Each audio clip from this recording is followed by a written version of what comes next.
The silver blade dropped toward Carol's heart. She had already been condemned as wolfless, broken, and unworthy of the Iron Pack. Then white light detonated across the execution circle. The silver chains burst apart, the blade melted, and a gigantic white Luna wolf rose where the helpless girl had been. Alpha Donovan went pale, then ordered his guards to seize her anyway. But none of them understood why Carol's wolf had remained silent for 18 years, or what her awakening was about to expose. Chapter 1: The Wolfless Outcast. Strength decided your value. Power decided whether you survived. Those were the lessons the elders of the Iron Pack had pressed into Carol Ashford from the moment she was old enough to understand words. But when you were born without a wolf in a world that worshipped the beast inside every member of your kind, you learned another lesson very quickly. Mercy was only another name for weakness, and weakness could put you on the executioner's block. The morning Carol was sentenced to die, crimson light spilled across the horizon. The dawn itself seemed to bleed over the territory, as though nature recoiled from what was about to happen. Carol stood in the center of the ancient stone circle, with silver chains wrapped around her wrists. The metal burned against her skin. Hundreds of wolves surrounded her, wolves who had once called her one of their own. Now they called her an abomination. Alpha Donovan stepped forward. "Carol Ashford," he declared, his voice carrying across the clearing. "You stand accused of the greatest offense one of our kind can commit, existing without the blessing of the moon goddess. You are wolfless, you are broken, and broken things have no place in the Iron Pack." Carol's knees shook. She refused to fall. Not yet. Not where they could see it. The first time Carol understood she was different, she had been 7 years old. It happened during the awakening ceremony, the night when young wolves were expected to feel their inner beasts stir for the first time. The entire pack gathered in the sacred clearing. One child after another experienced the first signs of awakening. Amber flashed in young eyes. Fingernails lengthened into claws. Small bodies trembled as they discovered the exhilarating connection to something wild, ancient, and powerful living inside them.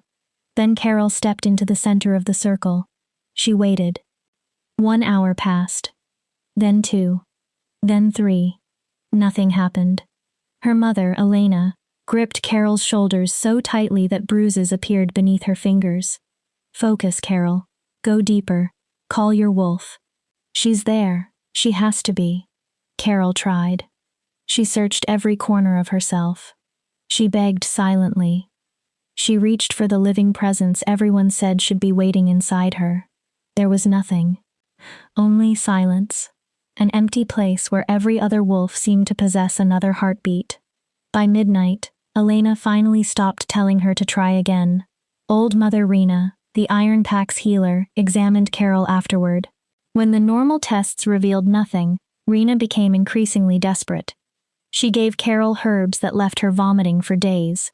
She performed rituals that burned marks into Carol's skin. She whispered prayers to the moon goddess until her voice became hoarse. None of it changed anything.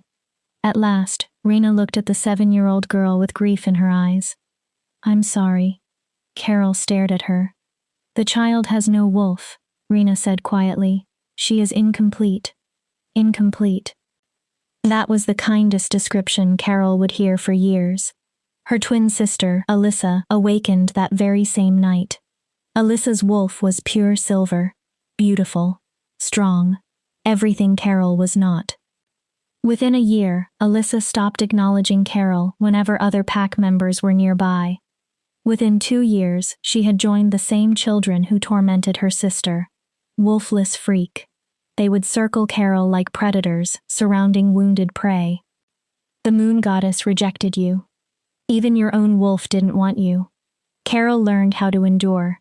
She became almost invisible, a shadow living along the edges of pack life. While the other children trained to hunt and fight, Carol worked in the kitchens. She scrubbed heavy pots until her fingers cracked and bled, while wolves ran together beneath the full moon and lifted their howls toward the sky. Carol shut herself inside her room, pressed both hands over her ears, and tried not to hear the sound of belonging she believed she would never experience. Still, she survived. For 18 years, she survived. Then, 3 days before her execution, everything changed. It began with livestock. 3 sheep were discovered torn apart near the northern border. Their bodies had been mutilated in a way that suggested a rogue wolf. Soon afterward, a traveling merchant claimed he had seen a pale creature moving near the trade routes after dark. The Iron Pack went on alert. Patrols doubled. Suspicion spread. Then Garrett, Alyssa's mate and the Alpha's heir, was found unconscious beside the river. Deep claw marks covered his chest. He was barely alive. When Garrett finally opened his eyes, feverish and delirious, he spoke one word. Carol. Chaos followed immediately. Guards dragged Carol before Alpha Donovan's council. Impossible, Carol gasped. I don't have a wolf. How could I have attacked him? Alpha Donovan stared at her with eyes as cold as stone. Perhaps that is precisely the reason. Carol froze. Perhaps whatever twisted nature left you wolfless has corrupted you into something worse. Something that hunts from the darkness, driven by jealousy and resentment. I would never hurt Garrett. We've barely spoken in years. Jealousy does not require conversation. Alyssa stepped forward. Tears streamed down her flawless face. You've always hated me for having everything you don't, she accused. Now you tried to destroy the one person I love. The words struck Carol more painfully than any fist could have. Alyssa, please. Carol's voice broke. We're sisters. You know I wouldn't do this. Alyssa's expression hardened. You stopped being my sister when you proved you weren't one of us. Carol stared at her. You're a parasite, Alyssa continued. A defect. They should have culled you years ago. The council deliberated for 4 minutes. 4 minutes to decide whether Carol deserved to live. The sentence was execution. Public. At dawn 3 days later, her death would be used as a warning to anyone the pack believed carried darkness in their heart. There was no investigation. There was no real trial. There was only Garrett's accusation and a convenient outcast whom almost nobody wanted to defend. They imprisoned Carol beneath the pack house. The dungeon walls were made of stone thick enough to swallow sound. Silver bars surrounded her cell, close enough that even standing near them caused blisters to rise across her skin. They gave her no food, no water, no visitors. Only one guard appeared every evening. He came to remind her how little time remained before sunrise. They should have drowned you when you were a pup, he told her through the bars. Would have been kinder. Perhaps he was right. For the first time in years, Carol allowed herself to break. She sat against the cold wall and sobbed until her entire body hurt. 18 years. She had spent 18 years trying to prove she deserved to exist despite being different. 18 years swallowing insults. 18 years enduring isolation.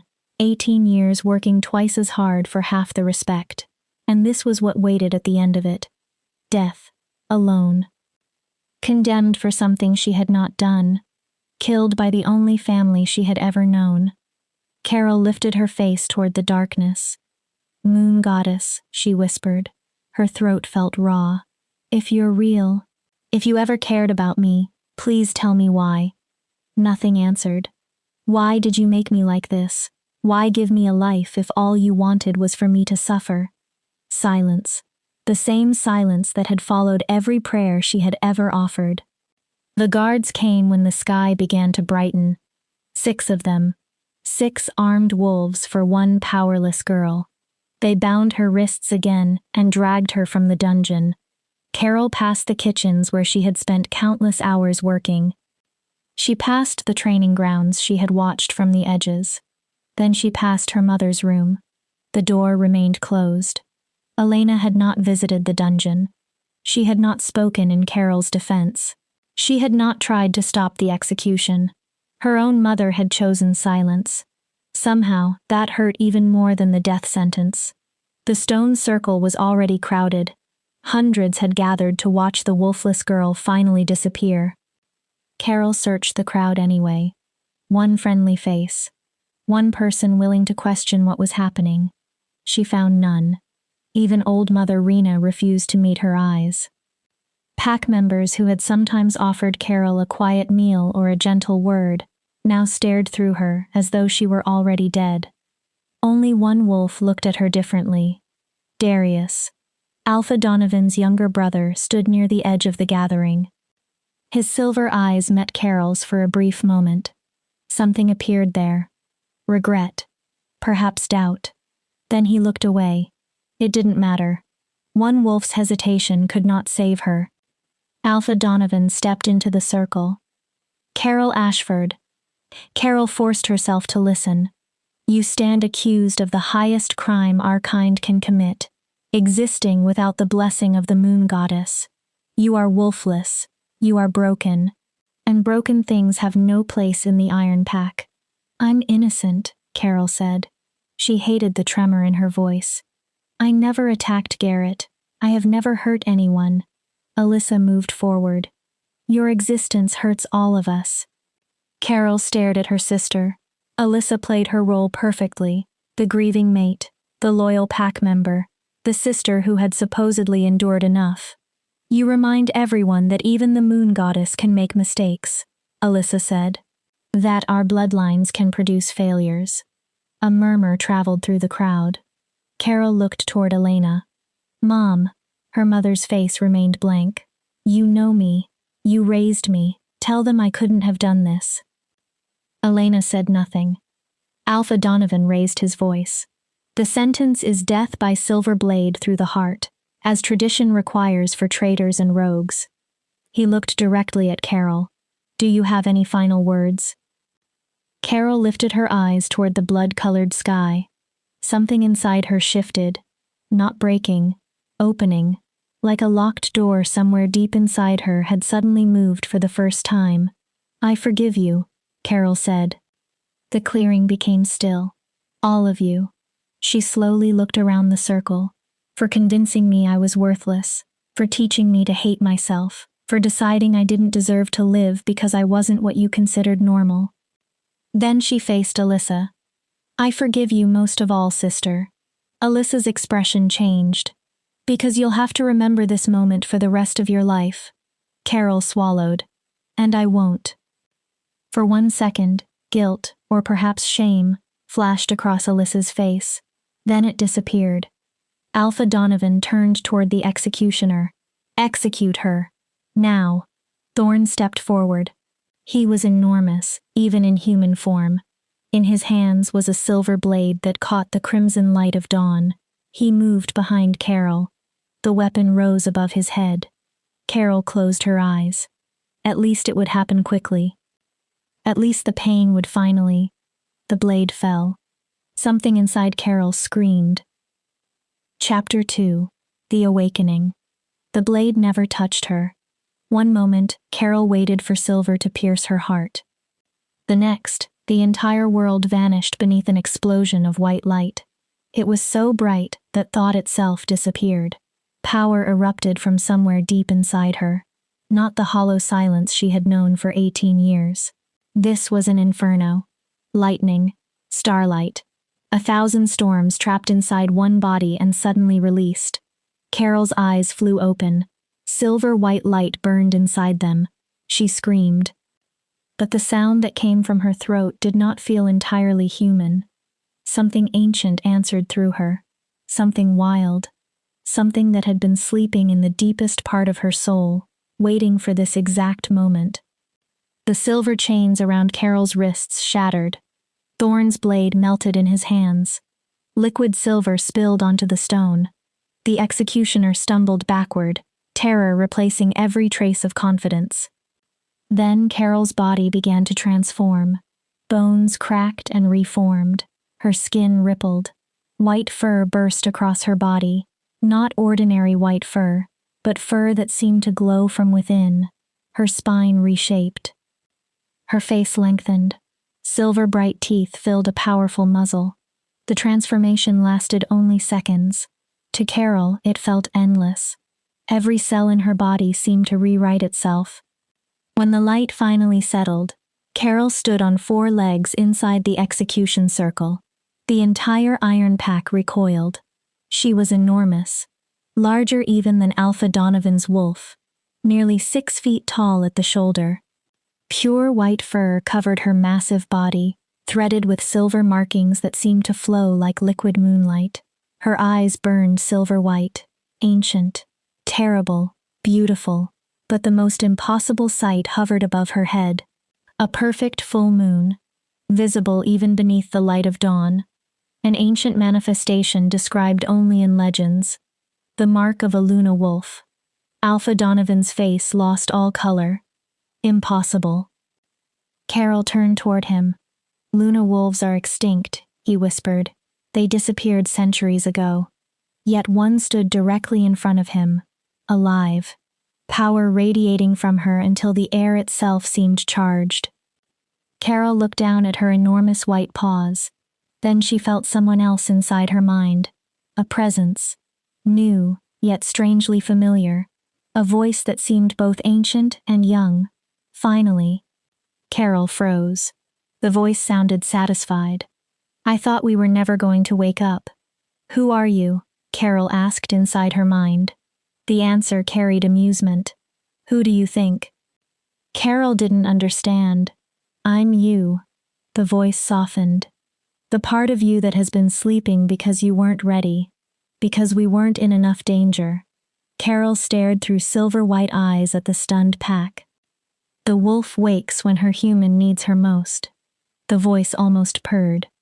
And little sister, you have needed me for a very long time. Her wolf turned their attention toward the crowd.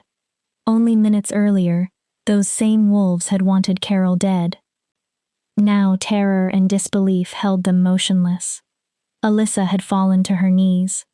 Her face was nearly white. No. She shook her head. No. This isn't real. The white wolf looked directly at her. She's wolfless, Alyssa insisted. She has always been wolfless.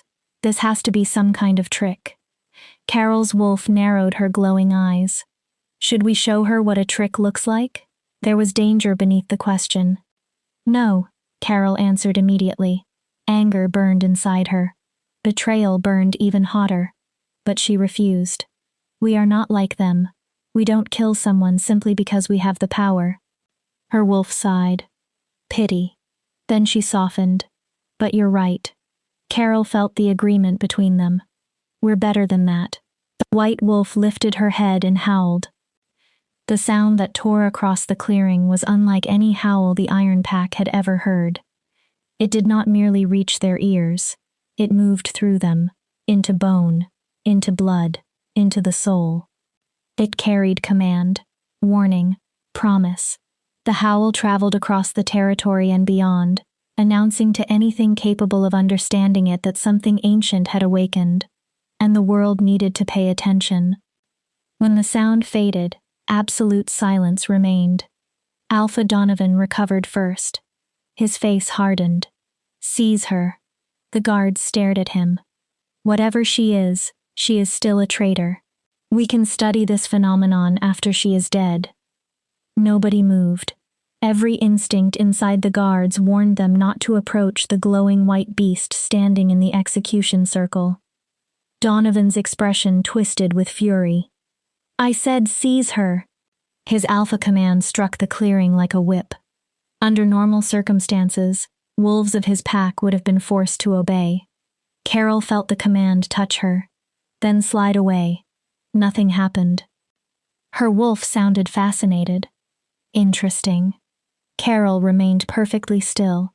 His authority can't reach us. We're outside his hierarchy. Before the guards could force themselves forward, Darius moved. He stepped directly between Carol and his brother. Stop. Donovan glared at him. Move, Darius. No. Darius stared at Carol's white wolf with open wonder. Brother, do you have any idea what you're looking at? Donovan said nothing. Luna wolves weren't simply stronger than ordinary wolves. They were chosen by the moon goddess herself, her representatives in this world. Darius's voice grew firmer. Their authority stood above even that of alphas. That's a legend, Donovan snapped. A story for children. Is it? Darius gestured toward Carol. She's standing right there. She carries the mark of the moon. Our strongest warriors can barely resist the instinct to submit to her. He looked at his brother. When have you ever seen a children's story do that? She attacked Garrett. Darius became very still. Did she? His voice dropped. Or did we need someone to blame, and Carol was simply convenient? The accusation poisoned the silence. Garrett stood beside Alyssa. His body suddenly stiffened. A muscle moved in his jaw. Carol noticed. So did her wolf. He's hiding something. Carol focused on Garrett. Her new senses noticed details she would have missed before. He would not meet anyone's gaze for long. His fingers trembled before he shoved his hands into his pockets. He stood slightly behind Alyssa, almost as if he wanted her between himself and Carol. He smells of guilt, Carol's wolf said, and fear. Carol stared at him. What did you do, Garrett? Before she could pursue the thought, old Mother Rena pushed through the wolves surrounding the circle. The elderly healer moved with surprising speed. Unlike everyone else, she showed no fear as she approached Carol. Her eyes were wide with a mixture of terror and reverence. Blessed moon. Rena dropped to her knees. I've lived 87 years. I never believed I would see this with my own eyes. Mother Rena, get back, Donovan ordered. The healer snapped her head toward him. Be quiet, boy. Even Alpha Donovan flinched. You were seconds away from executing a Luna wolf. Do you understand what that could have brought upon this pack? She was wolfless. She was dormant. Rena's reply was immediate. Luna wolves do not awaken the way ordinary wolves do, you fool. Their beasts sleep until the human body is capable of containing their power. Rena looked again at Carol. Usually that happens around 25 or 30. Her expression changed. The fact that hers awakened at 18 under a mortal threat. Pity entered the healer's face. The trauma required to force an awakening that early must have been extraordinary. Carol almost laughed. 18 years of being called useless. Broken. A mistake. 18 years of cruelty.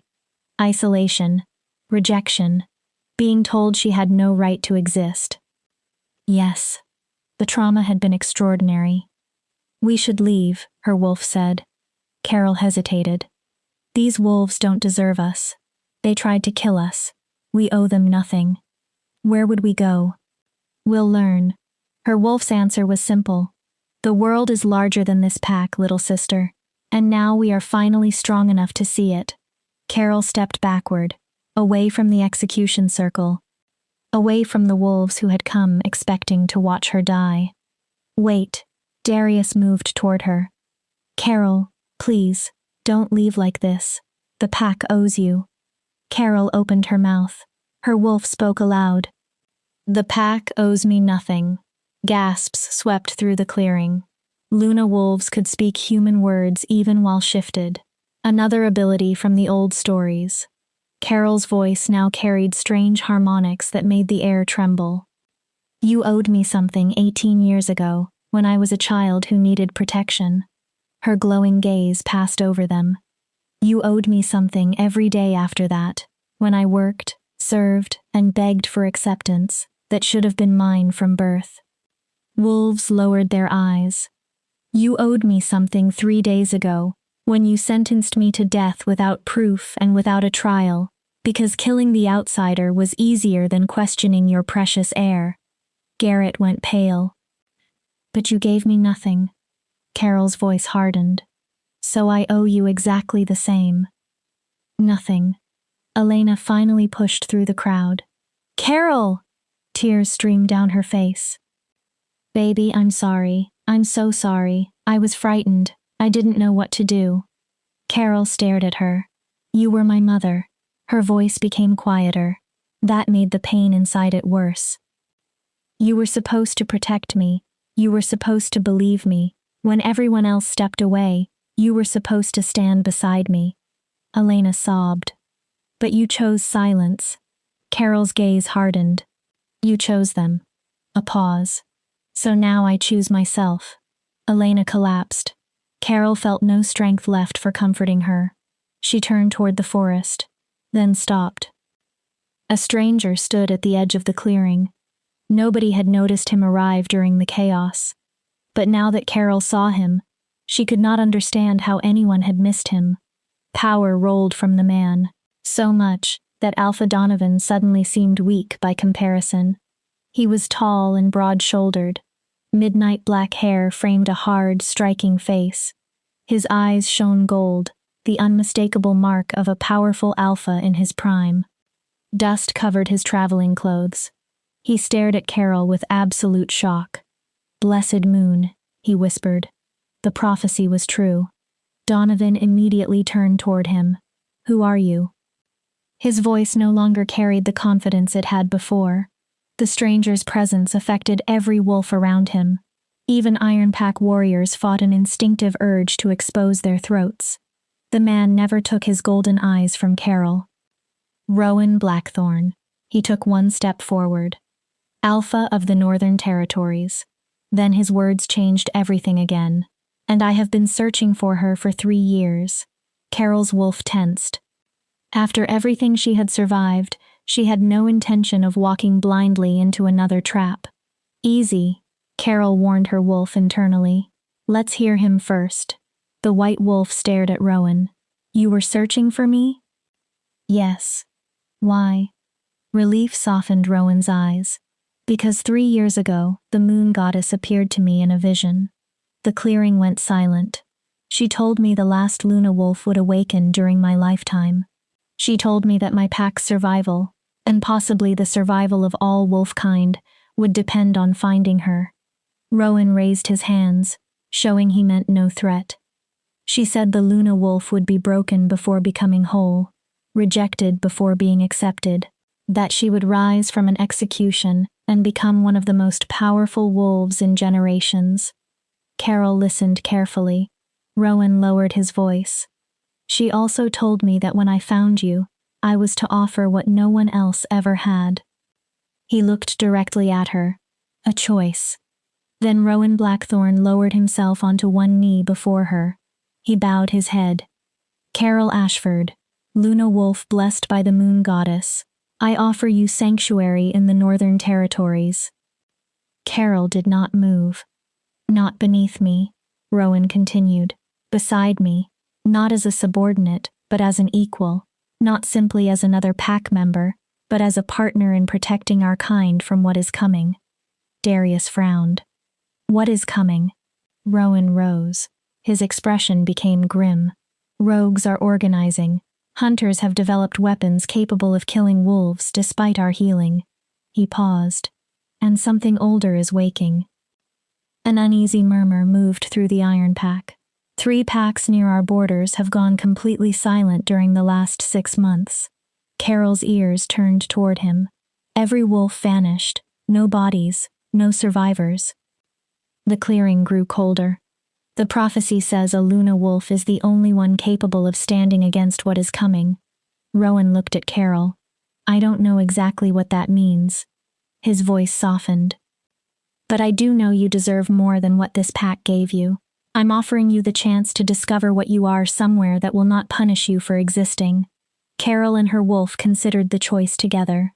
It could be a trap, Carol thought. "Maybe," her wolf agreed. Then the wolf looked mentally toward the Iron Pack. "But staying here is definitely one." Carol almost smiled. "At least if we leave with him, we choose our own danger." "Do you think we can trust him?" her wolf answered after a moment. "I think we can trust ourselves." Carol looked again at her massive paws. "We aren't the frightened girl they chained to that stone anymore." Her wolf's pride warmed her. "We're a Luna wolf. Whatever comes next, we can face it." Carol turned toward the wolves who had raised her. Her mother remained on the ground, crying. Alyssa stared at her with a bloodless face. Donovan struggled to contain his fury. Darius looked torn. They had raised her, rejected her, broken her, and tried to kill her. But they no longer owned her. Carol faced Rowan. "I accept." Her layered voice rang across the clearing. "I'll go to the Northern Territories. I'll learn what I am, and I'll face whatever darkness is coming." Then she looked at Donovan one final time. "But understand something, Alpha Donovan." The Iron Pack leader stiffened. "I am not running away." Carol stepped toward Rowan. "I am walking toward something better." She held Donovan's gaze. "And if your pack ever finds itself in danger, do not expect the wolf you tried to execute to come running back to save you." Rowan stood. A slight smile touched his face. "Then we should probably leave before someone decides to do something foolish." Carol showed her silver teeth. "They're welcome to try." Nobody did. As she moved forward, the Iron Pack separated before her. Elena reached out one trembling hand when Carol passed. "Carol, please." Carol stopped. "I love you," Elena whispered. "I always loved you." Carol looked at her mother. "Not enough." Then she continued walking. When Carol reached Rowan, he shifted. A massive black wolf replaced the man, his golden eyes unchanged, powerful, impressive, and still noticeably smaller than Carol's Luna form. Together, they turned toward the trees. "Carol, wait!" Darius called after her. Carol glanced back. "If you're right about Garrett," Darius said, "if he framed you, I'll discover the truth." His jaw tightened. "I promise." Carol studied him. "Then you may be a better wolf than your brother." She turned away. "Good luck." The white Luna wolf and the black Alpha disappeared into the forest. Behind them, the Iron Pack remained in chaos, staring at the scorched execution circle and everything they had believed about their world lying in ruins. Garrett watched them leave. His hands would not stop shaking. Because 3 nights earlier, when he had been attacked, he had not been alone in the forest. And Carol had not been his attacker. The creature that clawed open his chest had mangled silver fur. It smelled of dark magic. Rot. Death. Before disappearing, it had spoken directly into his ear.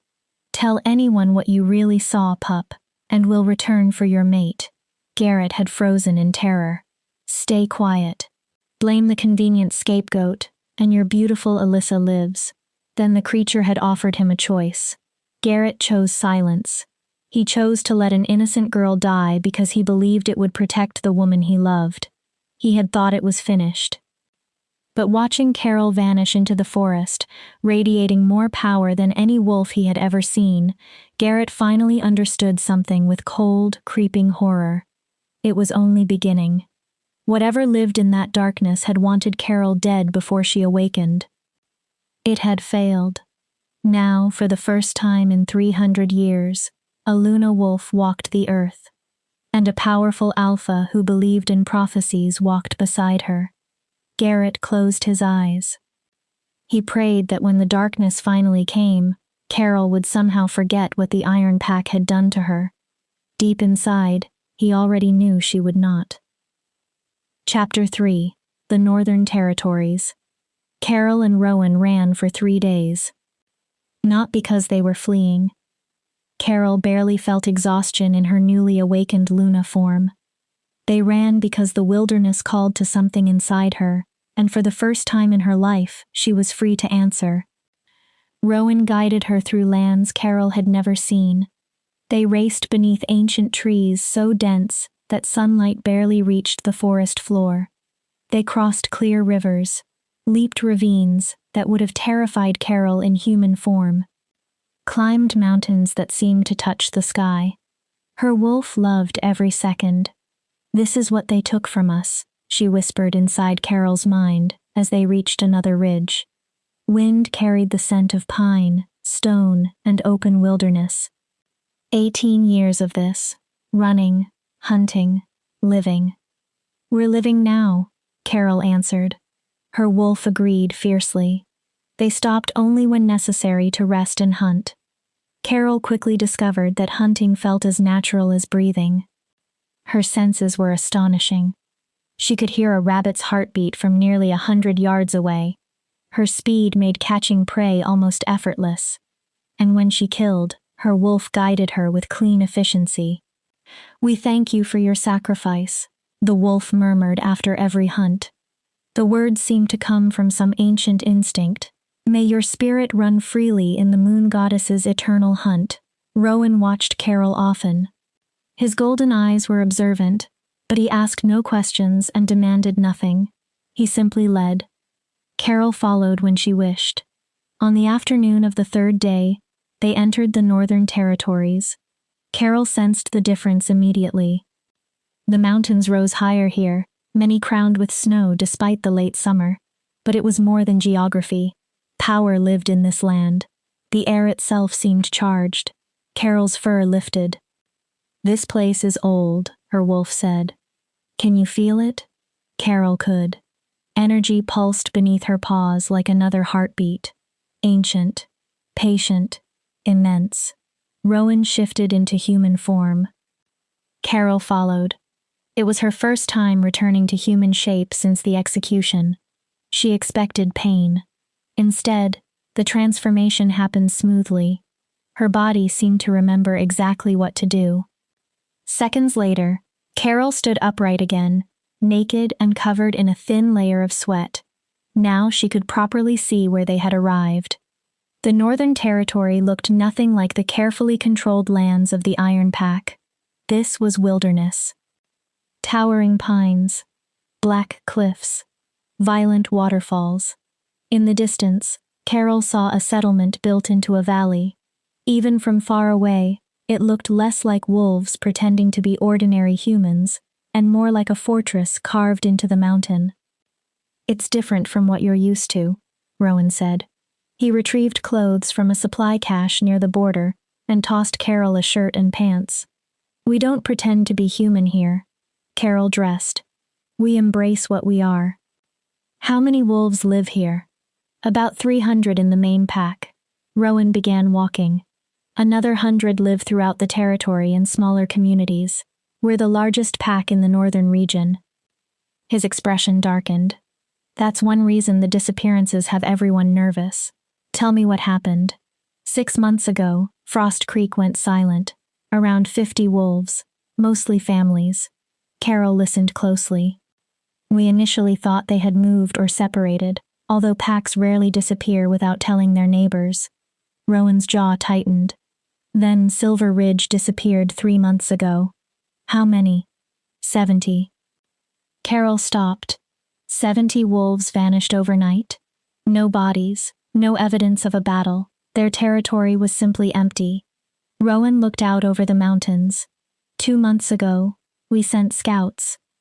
His voice lowered. "One returned." Carol waited. He was barely sane. Rowan looked directly at her. He kept talking about shadows shaped like wolves, eyes glowing like dying stars. A cold feeling moved through Carol. He kept screaming that they were eating souls. Rowan paused.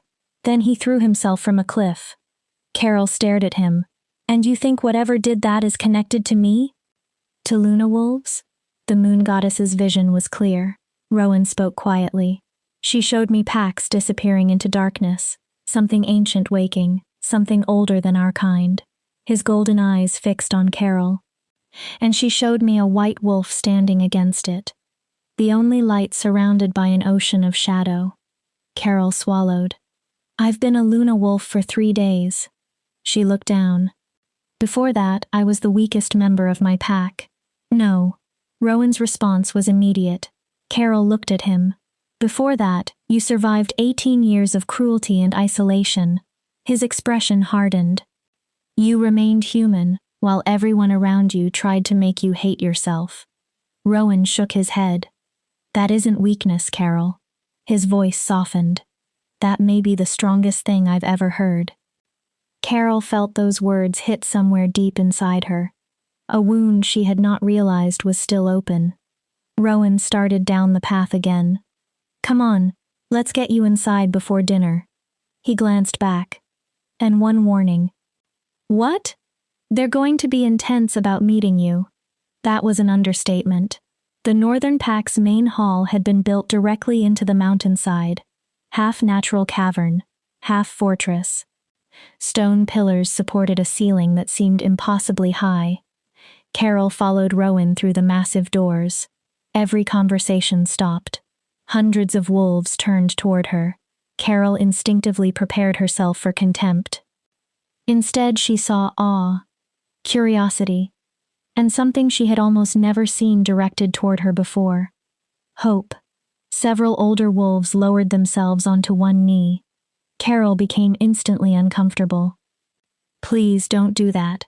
She raised her hands. I don't need anyone to. They aren't bowing to you."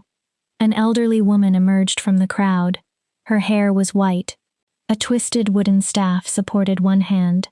Her eyes were sharp enough to make Carol feel examined before the woman even approached. "They are bowing to what you represent." The elderly wolf stopped in front of Carol. "Luna wolves protected our kind for thousands of years before they disappeared." She looked toward the kneeling wolves. "They are honoring that legacy." Then she returned her gaze to Carol. "Not you personally." A tiny smile appeared. "Yet." Carol wasn't sure whether that made her feel better. Rowan stepped closer. "Carol, this is Elder Mora.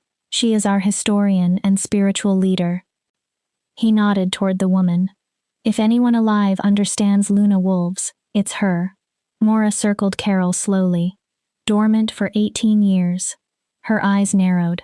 "Unusual." Carol waited.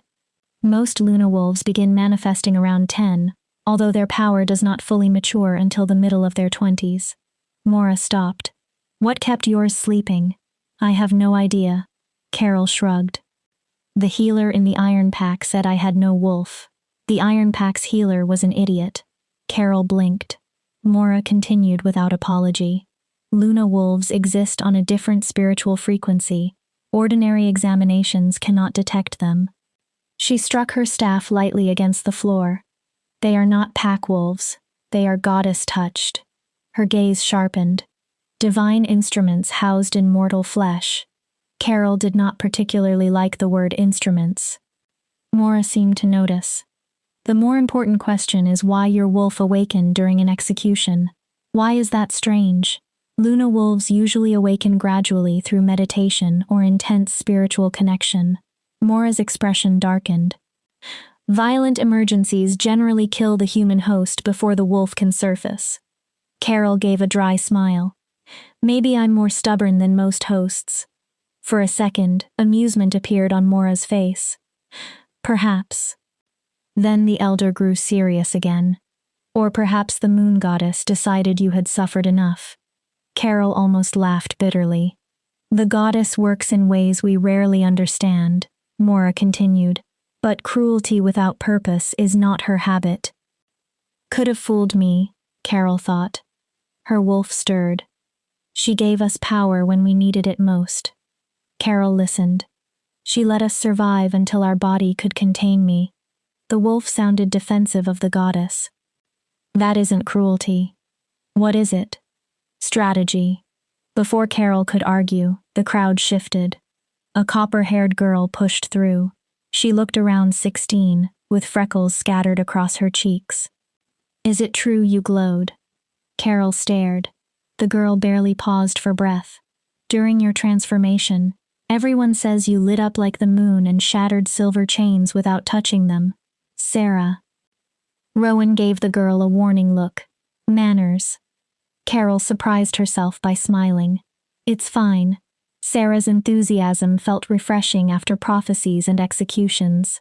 "Yes, I glowed." "And yes, the chains shattered." Carol glanced at Mora. "I'm still not sure whether that was me, my wolf, or both of us." "The Luna blessing," Mora explained. "Silver cannot harm you the way it harms ordinary wolves." Carol frowned. "Why?" "Your presence sanctifies it. Silver changes around Luna energy. Against you, it becomes harmless." Mora paused. "That is only one of the abilities you may develop." Carol immediately looked wary. "How many are we talking about?" Mora became serious. "Historical Luna wolves could heal fatal wounds through their presence." Carol stared. "They could communicate across enormous distances through moonlight." sense corruption in wolves, command lesser beasts, enter dreams. Mora held Carol's gaze, and during moments of extreme need, they could channel the moon goddess's power directly. Carol felt her wolf listening just as closely. But power carries a cost, Mora continued. The mood changed. Luna wolves burned brightly. Carol already knew she would not like what followed, and they died young. How young? Most did not reach 40. Carol's stomach tightened. The spiritual warfare, the constant responsibility, being expected to save and protect everyone. Mora shook her head. It consumed them. Carol exhaled. Well, that's encouraging. I'm not telling you this to frighten you. Mora's expression was severe. I'm telling you because you must understand what you have become. She moved closer. You are not simply a powerful young wolf. Carol waited. You are a weapon, created by the moon goddess, to fight enemies ordinary wolves cannot even perceive. The word weapon landed heavily. And weapons, no matter how beautiful, exist because someone intends to use them. Carol's wolf spoke quietly inside her. She's right. Carol remained silent. I can feel it. We were made for battle. The wolf sounded almost awed. This isn't only power. What is it? Purpose. Carol hated how much the answer affected her. I never asked for a purpose. No one asks to be chosen. Her wolf softened. But we can accept what we are, or spend our life running from it. A pause. We've already spent enough time running. Rowan seemed to notice Carol's growing discomfort. Mora. The elder looked toward him. She has been traveling for 3 days. History can wait until she eats and sleeps. Mora considered that. Fine. Then she looked directly at Carol. But training begins tomorrow. Carol nodded. If whatever is hiding in the darkness knows a Luna wolf has awakened, it will come for you. Mora tapped the floor once with her staff. You need to be ready. Carol was given a private room with a large bed covered in thick furs. After dinner, where dozens of wolves attempted to speak with her at the same time, the quiet felt almost sacred. Carol stood at the window. Moonlight painted the mountains silver. For the first time, she allowed herself to absorb what had happened. She had nearly been executed. She had awakened into a creature from legend. She had left the only home she had ever known. Now strangers expected her to help save wolfkind from something called darkness, while she barely understood her own powers. Overwhelming, Carol thought.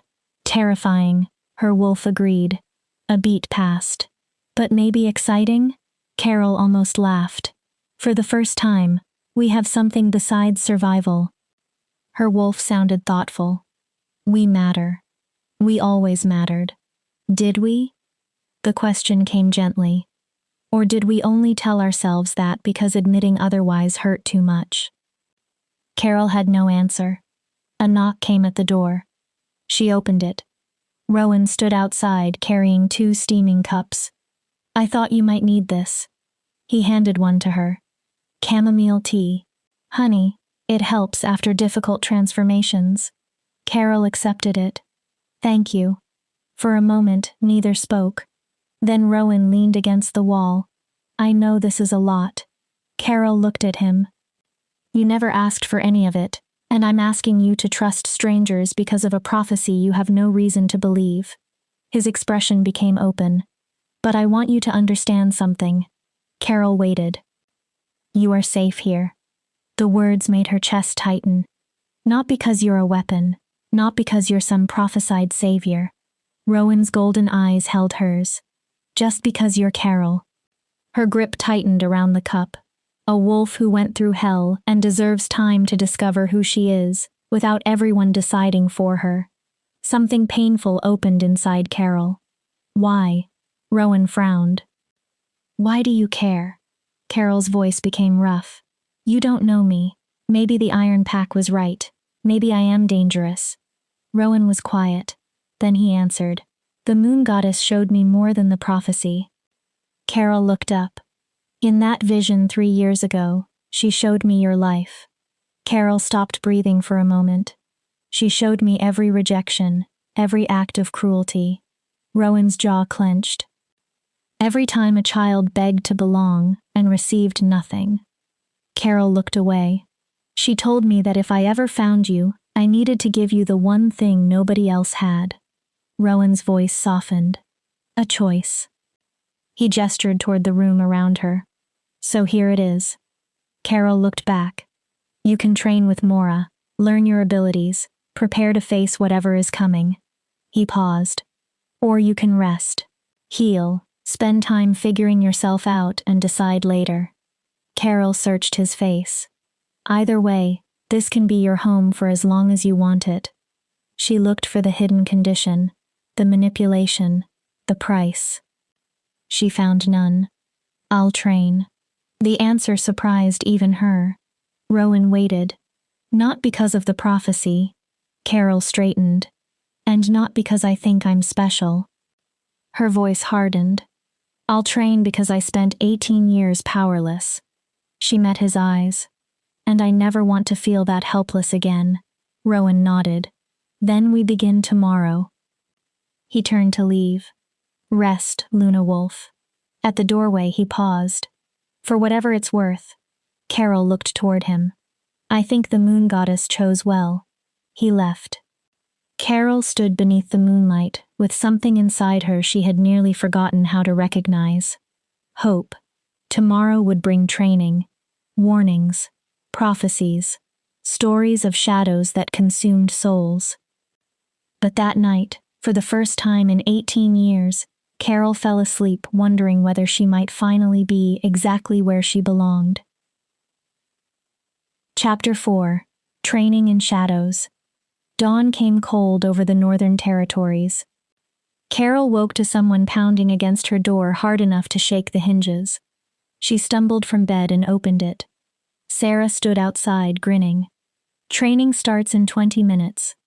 Carol blinked. 20? Elder Mora doesn't believe in gentle introductions. Sarah shoved clothing into Carol's arms. Eat something, you'll need it. Before Carol could reply, Sarah disappeared down the corridor. The clothes were practical. Leather trousers. A fitted tunic. Heavy boots that looked designed to survive actual combat. 20 minutes later, Carol reached a training yard carved directly into the mountainside. It was almost twice as large as the Iron Pack's training grounds. Different sections were dedicated to different kinds of combat. There were obstacle courses that looked genuinely dangerous. Real weapons covered several stone walls. Mora waited in the center. For a woman at least 70 years old, she appeared irritatingly awake. You're late. Carol frowned. I didn't know the exact. Excuses belong to wolves who haven't learned that seconds decide whether you live. Mora stepped toward her. If someone attacks, they will not wait while you finish breakfast and choose the proper clothes. Carol swallowed her retort. Patience, her wolf advised. She's testing us. Mora circled her. What do you know about Luna wolves? Carol thought. They were believed extinct. Mora waited. They're powerful. More silence. And apparently I'm one. Useless. Carol stared at her. Mora ignored the reaction. Luna wolves were the moon goddess's direct agents in this world. They maintained balance, fought corruption, and defended wolfkind from enemies both inside and outside our species. She stopped in front of Carol. But their greatest gift was also one of their greatest dangers. What danger? They sensed darkness. Mora tapped Carol lightly in the chest with one finger. Not metaphorically. They could feel lies, cruelty, corruption. Carol listened. Imagine being constantly aware of every hidden wound and every secret darkness around you. Mora's expression became grim. It drove some Luna wolves insane.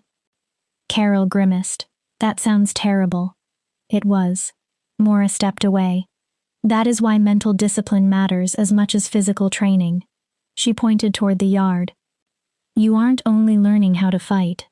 Carol waited. You are learning how to survive your own abilities. Shift. Carol reached inward. Her wolf answered instantly. The transformation happened so quickly that Carol barely registered it. One moment she stood in human form. The next, 4 white paws touched stone. Her fur glowed under the morning sun. That was easier, her wolf said proudly. Nearby wolves stopped training to stare. Apparently, the sight of a Luna wolf still drew attention. Mora didn't react. Good. She stood in front of Carol's massive form. Now extend your senses. Carol focused. Not simply smell or hearing, deeper. Mora spread her hands. Feel the stone beneath you, the wind, the life around you. Carol tried. The world exploded. She gasped. Suddenly she could feel everything. Every wolf's heartbeat in the training yard. Each one distinct. The mountains beneath her seemed ancient and patient. The wind felt wild and chaotic. Birds, rabbits, insects, all appeared as tiny sparks of life throughout the territory. Then Carol sensed something else. Far away, dark, wrong. It pulsed at the edge of her awareness. The amount of sensation became unbearable. Carol stumbled. Focus, Mora ordered. Carol whimpered. Do not process everything. The elder pointed at herself. Choose one presence. Lock onto it. Carol reached for Mora. The elder's life force burned strongly despite her age. Steady, controlled. Carol concentrated on that single energy until the rest of the world faded into manageable background noise. Better. Mora watched her. What do you feel from me? Carol studied the energy. Strength. Mora nodded. Wisdom. And? Carol hesitated. Sadness. Something flickered across Mora's face. Old sadness. Carol focused. Like an injury that closed but never healed properly. For the first time, the elder looked genuinely affected. Luna wolves see truth. Her voice softened. My mate died 40 years ago defending this pack from rogues. Carol remained still. I've carried that grief like another skin ever since. Mora straightened. Most wolves never saw it. She looked directly into Carol's glowing eyes. You saw it within seconds. The elder's emotional walls returned. That is your gift. A pause. And your curse. Mora moved away. You will see pain, darkness, secrets. Carol listened. And you will have to decide what you do with that knowledge. Mora's gaze became severe. Use it wisely. She struck the ground with her staff, or it will consume you. They trained for 6 hours. Mora forced Carol through one exercise after another, filtering her senses. Shifting rapidly between forms. Controlling Luna energy rather than letting it constantly radiate from her. By midday, Carol felt destroyed. Her muscles burned. Her mind felt scraped raw. Enough, Mora finally said. Carol almost collapsed with relief. Tomorrow we begin combat applications. Carol shifted back into human form, then immediately dropped onto the ground. A voice came from above her. You did well. She looked up. Rowan approached carrying water. Most wolves would have collapsed during the first hour. Carol accepted the water skin. I'm considering collapsing now. That's normal. Rowan sat beside her. Luna power doesn't only consume physical strength. Carol drank. It drains spiritual reserves as well. Your body will adjust, but not immediately. His tone changed. There's something you need to know. Carol lowered the water. We received a report this morning. Something in Rowan's expression warned her. Another pack disappeared. Carol went still. Mountain Ridge. How many? 37. Rowan's jaw tightened. 12 were children. Carol's exhaustion vanished beneath cold dread. When? 3 nights ago. Rowan looked over the valley. Same pattern. No bodies, no signs of fighting. He faced Carol. That makes 4 packs in 6 months. Do you know what is doing this? Rowan hesitated. The scout who returned from the first investigation said something else before he died. Carol waited. Mora didn't want the information spreading until we knew more. What did he say? That the shadows smelled like decay. Rowan's expression hardened. And ancient hatred. Carol felt cold despite the sun. He said they moved like wolves but weren't wolves. Rowan's voice dropped. Like something wearing a wolf's skin. What could do that? I don't know. He looked toward the main hall. But Mora found references in old texts. To what? Something called devourers. Before Carol could ask more, Sarah hurried into the yard. Carol! She practically vibrated with enthusiasm. A few of us are hunting this afternoon. Nothing dangerous. Rabbits, maybe deer for dinner. Sarah grinned. Want to come? Carol looked at Rowan. He shrugged. It might help. Clear your head. Get to know everyone without prophecies and councils involved. Carol considered it. A hunt actually sounds good. Sarah beamed. Perfect. We leave in an hour. She rushed away. Rowan stood and offered Carol his hand. She accepted. Be careful. Carol looked at him. Even ordinary hunts can surprise you here. He lowered his voice. And keep your senses open. Carol's expression changed. If you feel anything unnatural, anything dark, run. Why does that sound like you aren't warning me about normal predators? Because I'm not. Rowan's face became grim. 4 packs didn't vanish through bad luck. He paused. Something is hunting wolves. His eyes held hers. And if it knows a Luna wolf has awakened, Rowan stopped. Carol understood the rest. An hour later, she joined 5 wolves at the forest's edge. Sarah, 2 young males named Finn and Dax, 2 females named River and Ash. All were around their early 20s. Unlike Carol's first days in the north, they treated the outing like an adventure. Finn grinned at her, ready to discover what that legendary wolf can actually do. He had dark hair, broad shoulders, and the confidence of someone who had rarely lost a challenge. Carol's wolf liked him immediately. Try keeping up. They shifted. Then they plunged into the forest. Hunting with wolves who actually wanted Carol beside them felt almost unreal. They moved like a single living organism. Sarah scouted ahead, fast and agile. Finn and Dax provided strength. River and Ash controlled positioning and strategy. And Carol discovered she brought something entirely different. Her Luna senses painted the forest in ways the others could not perceive. She sensed prey hundreds of yards away. Fear left trails she could follow almost like physical paths. Within minutes, she located deer grazing near a stream. There, Carol projected the thought instinctively. Every wolf heard her. She almost stumbled. Apparently, Luna wolves could communicate telepathically. Sarah's amused voice entered her mind. Show off. But there was admiration behind the teasing. They organized around the herd. Carol and Finn drove the animals toward the others. The plan worked. Dax brought down a young buck quickly and cleanly. Good kill, Carol's wolf said. They prepared to return. Then every one of Carol's enhanced senses screamed. Something was wrong. She froze. The forest had gone silent. No birds, no insects. Nothing moved through the undergrowth. Only a heavy, unnatural stillness remained. Stop. Carol's mental command struck the others. They obeyed immediately. Finn looked toward her. What is it? I don't know. Carol scanned the trees. But something. Darkness struck them like a physical wave. It poured from the forest ahead. Not ordinary shadow. This was corruption given visible form. Thick. Oily.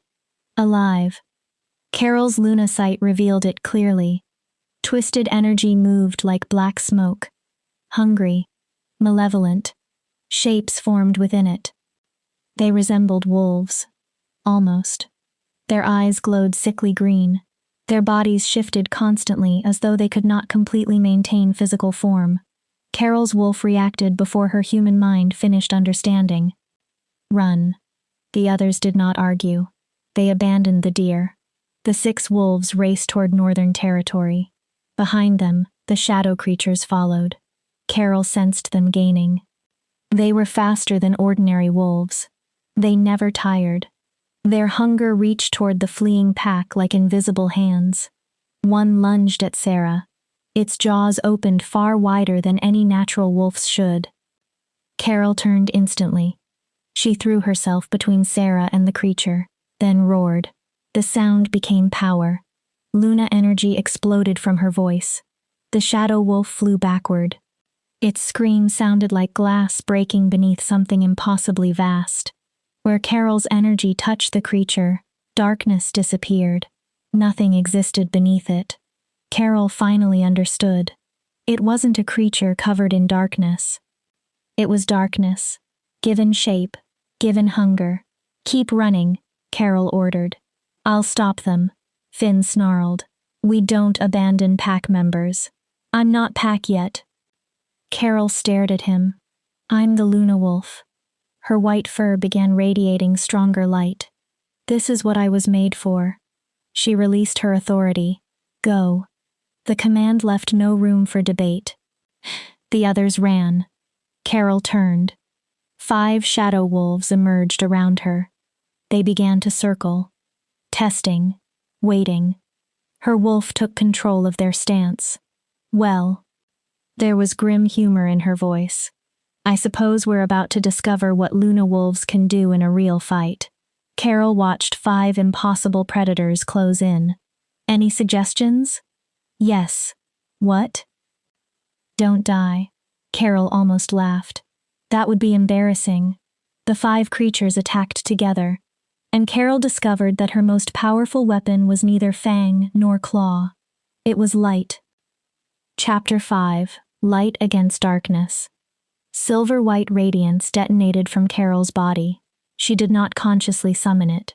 Her Luna wolf simply reacted to mortal danger with the only weapon that mattered against living darkness. Light expanded from her in every direction. The moment it touched the shadow wolves, they screamed. The sound was unnatural. Metal tearing. Children crying. Nightmares given voices. The creatures tried to retreat. Carol's radiance followed. Layer after layer of corruption burned away. More, her wolf urged. Carol struggled to hold the power. They aren't gone. Whatever death meant to creatures like these, they had not reached it yet. Push harder. Carol reached deeper. She found reserves of strength she had never touched before. Her light grew so bright that even she had to close her eyes. She felt the shadow wolves dissolving. Their consciousness broke apart into fragments. Then her power suddenly vanished. Carol collapsed. Her wolf form flickered. Exhaustion hit with such force that she could barely breathe. When Carol managed to look around, the clearing was empty. No shadow wolves. No moving darkness. Only scorched earth where the creatures had stood. Did we kill them? Carol's thought was weak. I think so. Her wolf sounded equally uncertain. But I don't know whether these things truly die. Carol tried to stand. Maybe we only scattered them. A noise reached her. Footsteps. Many. Approaching quickly. Carol tried again to rise. Her legs refused. She had burned through power reserves her body had barely begun developing. She could not even lift her head properly. Rowan burst through the trees. A dozen warriors followed him. His golden eyes widened when he saw the destroyed clearing and Carol lying in the center. What in the moon goddess's name happened? He dropped beside her. Shadow wolves. Carol projected the words telepathically. 5. Rowan's face changed. They followed us. I stayed behind while the others escaped. You fought devourers? Carol stared. Devourers. That's what Mora found in the old writings. Fear entered Rowan's voice. Ancient beings made of corruption. They consume wolf souls. Carol looked toward the blackened ground. They're responsible for the missing packs. Rowan's hands trembled as he checked Carol for wounds. Devourers are supposed to be nearly impossible to kill. He stared at her. Even Luna wolves in the old stories could only force them away. Carol closed her eyes. I didn't exactly have time to ask about their history. Rowan frowned. They were going to take Sarah. Carol opened her eyes again. And the others. Rowan's expression changed. Carol sensed gratitude, fear, and another emotion she did not understand. Can you walk? Probably not. Then I'm carrying you. Before Carol could protest, Rowan lifted her enormous wolf body. She probably weighed close to 200 pounds. He carried her anyway. The warriors surrounded them. Weapons remained ready. Everyone watched the darkness beneath the trees. They might come back, Carol's wolf warned. Carol agreed. If there were 5 here, there could be dozens, hundreds. Carol remembered the way the creatures had looked at her before attacking. Did you feel that? Her wolf knew what she meant. They recognized us. They weren't hunting randomly. Carol's fear deepened. They were hunting the Luna wolf. Rowan ordered the entire northern pack into the main hall. No exceptions. Carol remained in wolf form because she was too exhausted to shift. Rowan placed her on a raised platform. Sarah, Finn, Dax, River, and Ash stood nearby, where faces were pale. Mora stared at Carol with an expression that mixed horror and grim confirmation. Tell them, Rowan said. Everything. Carol opened the telepathic connection. Instead of merely describing what happened, she shared the memory. The unnatural silence, the creatures appearing, the chase, her fear, her decision to stay behind. The moment light exploded from her body. When Carol finished, nobody spoke. Finally, Mora leaned on her staff. I was right. A wolf in the crowd called out. About what? Mora looked across the hall. They're back. A shiver moved through the pack. After 3 centuries, the Devourers have returned. What are they? Where did they come from? Questions erupted. Mora raised one hand. The histories from the First Age describe Devourers as corruption given physical existence. Silence slowly returned. They are born from the darkest impulses of wolfkind. She counted them quietly. Jealousy, cruelty, betrayal, murder. Mora looked at Carol. They feed upon the sins wolves commit against one another. Carol's wolf listened intently. And Luna wolves were created specifically to oppose them. Mora's voice deepened. Divine light against corrupted darkness. She continued. For thousands of years, Luna wolves kept the Devourers weak. Every time corruption gathered strength, a Luna wolf pushed it back. Mora's eyes darkened. Then, 300 years ago, the final Luna wolf died in battle. Finn spoke. What happened to the Devourers? We never knew. Mora shook her head. Scholars assumed they had been destroyed or fled somewhere beyond our reach. She looked toward the windows. Now we know better. Carol already understood. They were sleeping. Yes. Mora looked back at her, gathering strength, waiting until the only beings capable of defeating them had disappeared. Carol forced her shaking legs beneath her. But I'm here now. Her mental voice reached the room. I can fight them. Mora's expression remained hard. Can you? Carol stared. You fought 5 and nearly killed yourself. The elder walked closer. Ancient records describe armies of hundreds. A pause. Sometimes thousands. Carol felt the weight of that. And you have possessed your wolf for 4 days. Nobody spoke. Rowan did. Then we train her faster. Mora turned toward him. We don't have time for anything else, Rowan said. If the Devourers are consuming packs to gain strength, we have to act before they become unstoppable. Dax spoke. Act where? Everyone looked at him. We don't know where they are. Carol remembered the battle. I might. Every face turned toward her. During the attack, I felt a connection between them. She searched for the right words. They didn't feel completely separate. Mora leaned closer. They felt like pieces of something larger. Carol nodded. Something was watching through them. Mora inhaled sharply. A hive consciousness. What? The old texts mention it. Mora's grip tightened around her staff. All devourers are connected to the original one. Carol felt cold. The first devourer. Mora nodded. The first corruption from which the others emerged. Rowan's expression sharpened. If we destroy the original, the spawn may die with it, Mora finished. In theory. And the first devourer would be more powerful than anything Carol has faced. Carol finished the thought. It would take a Luna wolf. Mora looked at her. Carol finally understood why the prophecy existed. That's why the moon goddess warned Rowan. Her voice became quieter. That's why my wolf awakened now. Her wolf shifted inside her. Carol felt realization settle over her. 18 years, the cruelty, isolation, survival. Had all of it prepared her?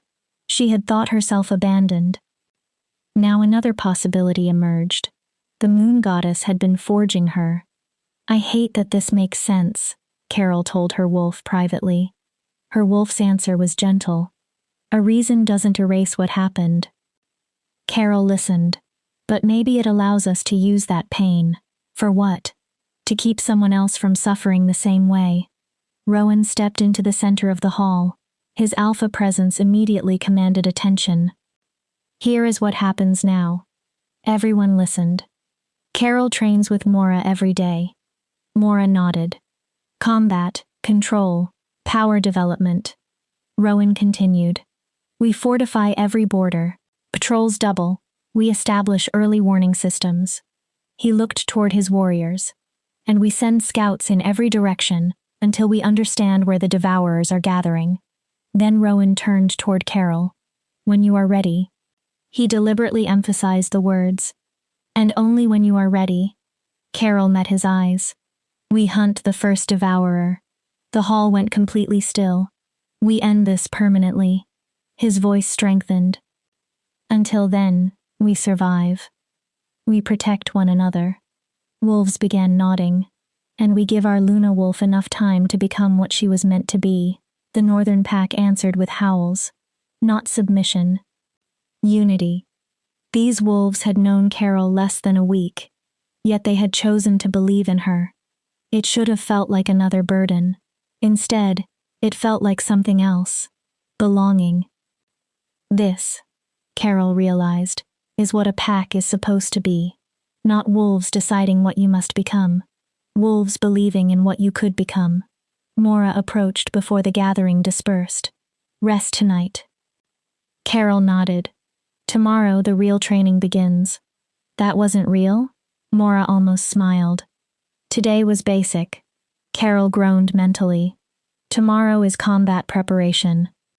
The elder's expression became almost sympathetic. It will not be pleasant. Carol looked at her. I haven't had pleasant for 18 years. Mora's smile became slightly more visible. I can handle difficult. We'll see. Later, Carol recovered enough strength to shift, eat, and return to her room. She stood on the balcony.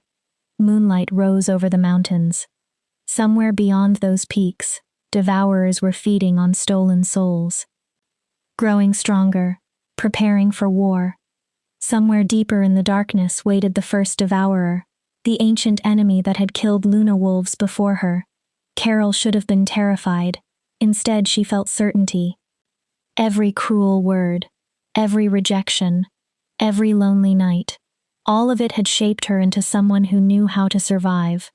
She was no longer merely surviving. She had become a weapon. Let them come, her wolf said. Carol felt her eyes begin to glow. We're finished running, finished hiding. Her wolf's confidence filled her. When they find us, they'll remember why Luna wolves became legends. Carol smiled faintly. I survived 18 years surrounded by wolves who hated me. She looked toward the darkness. A few shadows can't be much worse. On another balcony, unseen by Carol, Rowan watched her. And he prayed she was right. Because if Carol fell, wolfkind might fall with her. Chapter 6. The Price of Power. Mora's previous training quickly began to feel like a gentle introduction. For 2 weeks, Carol worked from dawn until dusk, sometimes longer. Mora pushed her beyond limits Carol had not known existed. Carol learned to weaponize her gifts until training sometimes left her bleeding. Again. Carol lay on the ground for the 7th time that morning. Her white fur was dirty and soaked with sweat. I can't. Her breathing came hard. There's nothing left. Mora showed no sympathy. Then find something. Carol glared at her. Devourers won't care that you're tired. They won't wait for you to breathe. Mora pointed toward the target. Again. Carol forced herself onto her paws. She focused her lunalight.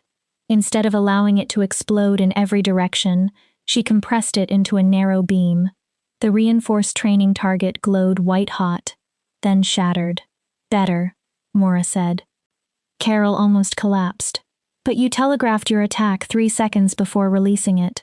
Carol stared. Against a devourer, 3 seconds is enough time to dodge.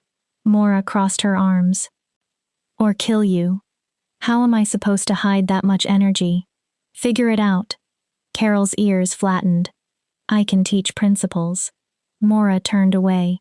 You must learn execution. It was infuriating. Exhausting. Exactly what Carol needed. During those 2 weeks, she learned that Luna power was not simply brute strength. It required precision, discipline, control. Luna wolves did not win because they possessed endless power. They won because they mastered the divine power they had. Pack members frequently watched her train. Sarah brought water and relentless encouragement. Finn sparred with Carol while both were human, teaching her hand-to-hand combat that translated surprisingly well when shifted. River and Ash helped develop strategies for fighting multiple enemies at once, and Rowan was always present somehow. Sometimes he watched from a distance. Sometimes he offered only a few quiet words. On the worst nights, when Carol could barely walk after training, Rowan carried her back to her room. One evening, Mora pushed Carol until spiritual exhaustion made her vomit. Rowan finally confronted her afterward. You don't have to destroy yourself. Carol drank the water he offered. Yes, I do. No. 4 packs are gone, Rowan. Carol looked directly at him. 4 packs of wolves had their souls consumed. Her hands tightened. If I can stop that, at what cost? The question cut her off. Rowan's frustration showed openly now. You barely sleep. Carol said nothing. You barely eat. He moved closer. You are burning through your life force faster than your body can rebuild it. Mora already told me. Carol looked away. Luna wolves burn bright and die young. So that means you pay the entire price immediately? Rowan's voice rose. You've been here 2 weeks and you already look half dead. Carol faced him. What happens when we finally find the first devourer? He waited. Will there be enough left of you to fight? Carol's answer came quietly. If there isn't, I'll know I gave everything. Rowan stared. That's more than anyone ever gave me. The words hung between them. Rowan's anger disappeared. Something sadder replaced it. Is that what you believe? Carol frowned. That you have to suffer to earn your value? The question hit too close. That your worth depends on how much pain you can survive? Carol looked away. I spent 18 years as the weakest wolf in my pack. Her voice became careful. I know what it feels like to be useless. You were never to be tolerated, Carol continued. Protected because everyone thinks you're helpless. Pitied. She looked back at him. I would rather burn out as something powerful than live a long life as something weak. Rowan's reaction was immediate. You were never weak. The intensity in his voice stopped her. You survived 18 years of systematic cruelty. Carol stared. And somehow you kept your compassion. Rowan stepped closer. Your sense of justice. Another step. Your ability to forgive. His golden eyes held hers. That is not weakness, Carol. For a moment, she forgot how to breathe. That is one of the strongest things I have ever witnessed. Nobody had ever spoken to her like that. Nobody had ever looked beyond the wolfless girl and seen the person who had survived beneath the label. Carol stopped. She had no idea what to say. Rowan seemed suddenly aware of how much emotion had entered his words. He stood. Rest. His tone became more controlled. Tomorrow Mora wants to test your ability to sense devourers over long distances. He turned. You'll need strength. Then he left. Carol remained alone. Her wolf spoke. He sees us. Carol closed her eyes. Really sees us. Don't. Her wolf seemed amused. We cannot afford distractions. Why? We have a job. And afterward? Carol opened her eyes. When the first devourer is gone, what happens then? Carol did not answer. She wasn't convinced she would survive long enough for afterward to matter. On the 16th day, scouts returned. They had found Frost Creek, or what remained of it. Carol stood at the border of a territory that had once held 50 wolves. Her Luna senses immediately screamed danger. The land itself had become corrupted. Trees grew in twisted shapes. The creek ran black. Oil-like water moved between dead banks. Even breathing the air left the taste of decay and despair in Carol's mouth. Stay together, Rowan ordered. 12 wolves had joined them. Touch nothing. The group spread cautiously. Do not drink from the water. His gaze passed over everyone. If anyone feels cold, dread, or anything unnatural, signal immediately. Carol shifted and moved through the abandoned pack house. Her Luna sight detected emotional echoes. Terror. Confusion.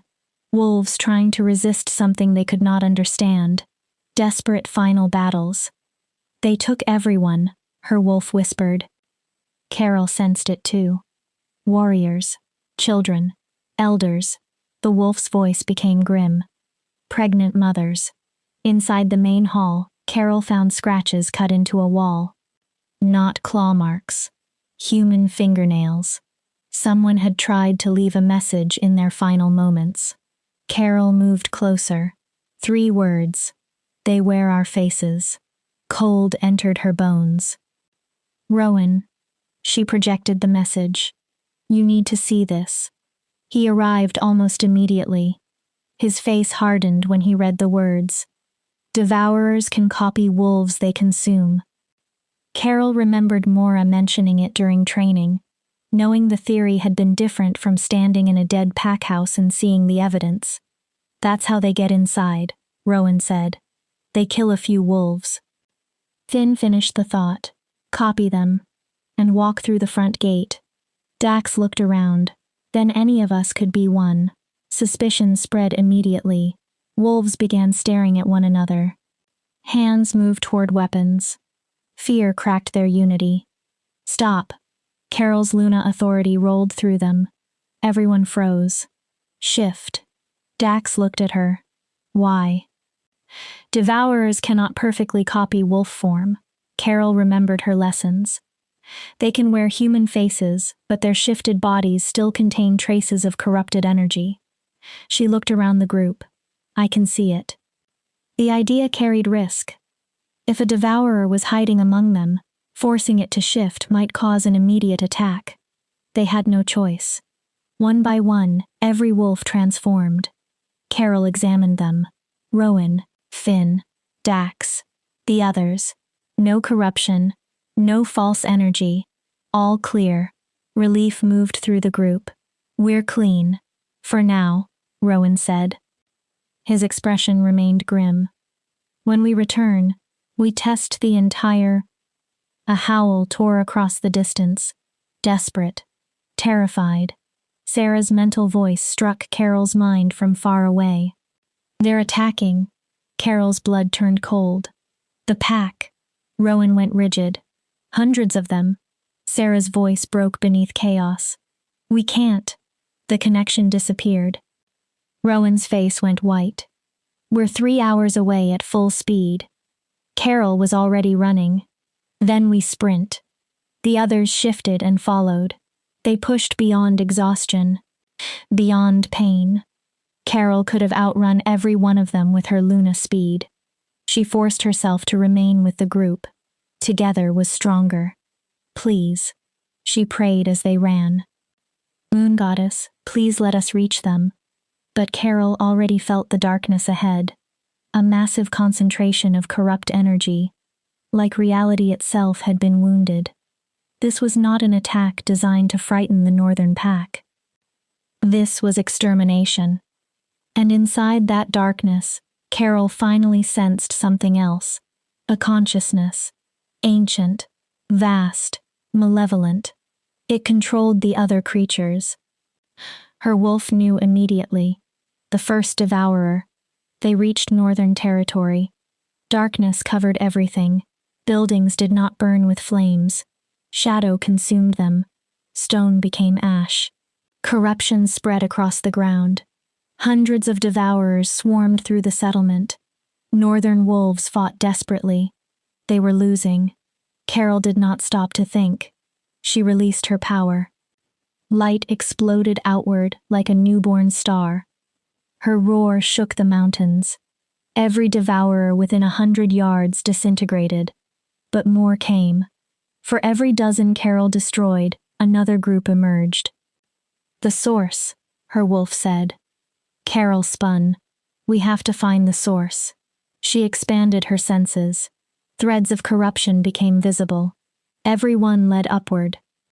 Toward the mountain peak above the settlement. There, darkness had gathered so densely that it resembled a hole torn through reality. Eyes like dying stars watched the battle from within it. A voice entered Carol's mind. Luna Wolf. It sounded like stones grinding together. You should have remained hidden. Carol's fur rose. Now you die with them. She showed her teeth. Not today. Carol ran toward the mountain. Every instinct warned her she was charging toward death. She did not care. This had to end. Chapter 7. The First Devourer. The climb should have taken hours. Carol reached the summit in minutes. Her white Luna form blazed as she crossed boulders and cliffs that would have killed an ordinary wolf. Behind her, battle filled the valley. Howls, screams. The sounds of death. Carol forced herself not to listen. If she thought about Sarah, River, Ash, Finn, Dax, or the hundreds fighting below, she would lose focus. And focus might be the only thing keeping her alive. The first devourer waited. At the summit, the darkness condensed. A massive shape emerged. 3 times Carol's size. It resembled a wolf only in the broadest sense. Its legs possessed too many joints. Its mouth contained too many teeth. Its eyes multiplied and divided as Carol watched. Its body was not merely dark. It was corruption itself. Every murderous impulse, every betrayal, every cruelty wolfkind had committed.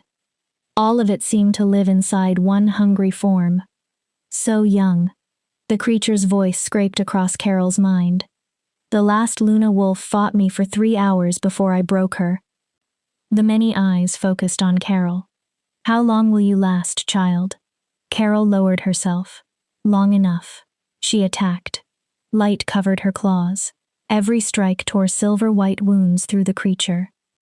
The wounds closed instantly. Darkness flowed into the gaps like liquid. Then the devourer attacked. Shadow tendrils snapped toward Carol faster than she believed possible. One aimed for her throat. Another for her legs.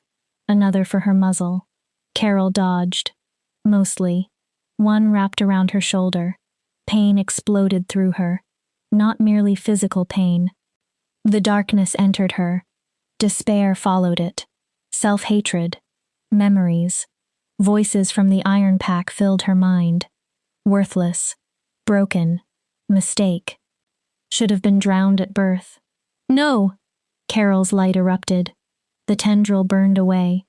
The devourer laughed. Yes. Its voice filled her skull. I feed on suffering. The creature moved closer. And you? Carol felt it searching inside her.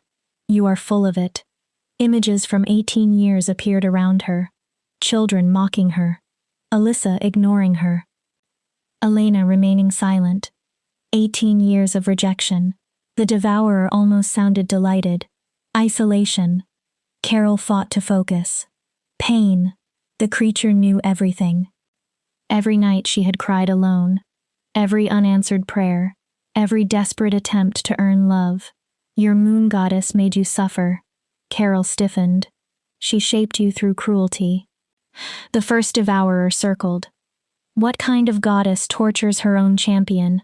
The kind who knew I had to become strong enough to face you. Carol forced the answer out, but doubt had already entered her. Had the moon goddess protected her?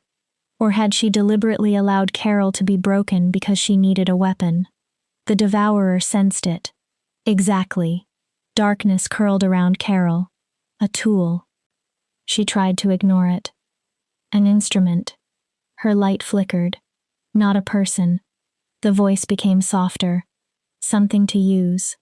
A tendril struck. Carol burned it away. Then discard. Another voice appeared inside Carol's own thoughts. Maybe the creature was right. If her suffering had been necessary, then someone had allowed it. 18 years. They could have ended it. They did not. Even now, the devourer whispered, wolves are dying below. Carol heard a distant scream. Wolves who welcomed you. Her breathing became uneven. Wolves who showed you kindness. Carol's light weakened. And where are you? The creature's eyes surrounded her. You abandoned them. Carol flinched. Just as your mother abandoned you. No. Just as everyone abandons you. The light around Carol faded. Her wolf struggled inside her. They need us. Carol heard another mental scream from the valley. A consciousness vanished. A wolf had died. We have to help them.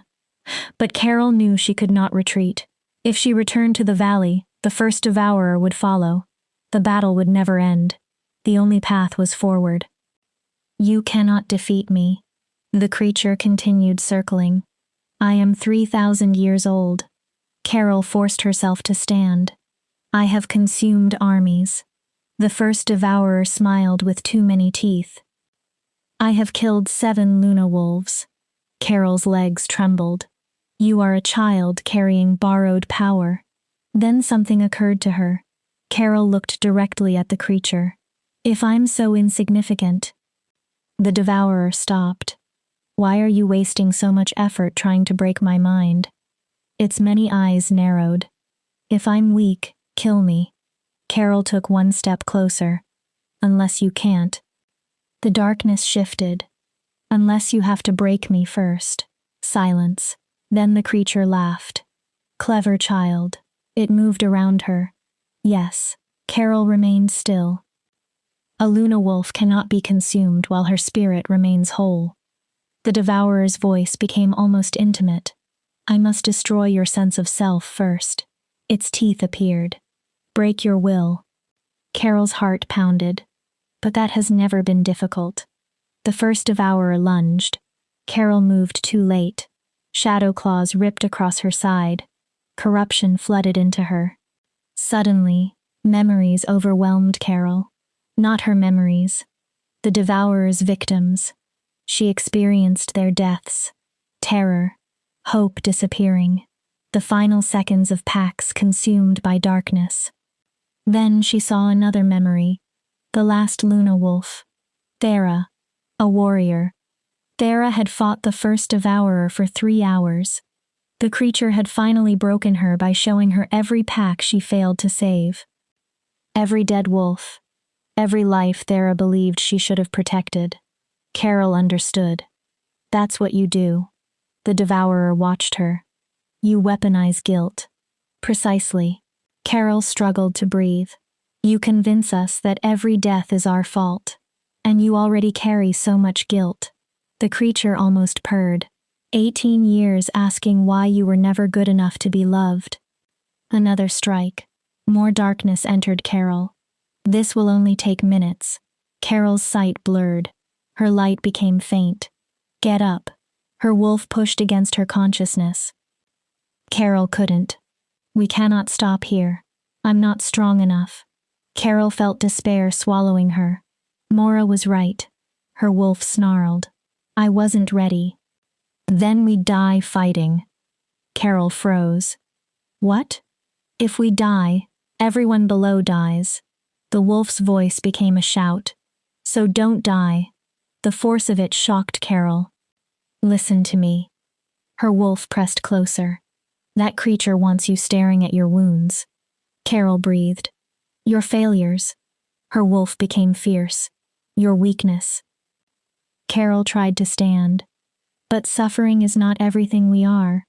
The wolf pulled memories from Carol herself. Rowan's voice. You survived 18 years without losing your humanity. You heard him. Carol's eyes opened.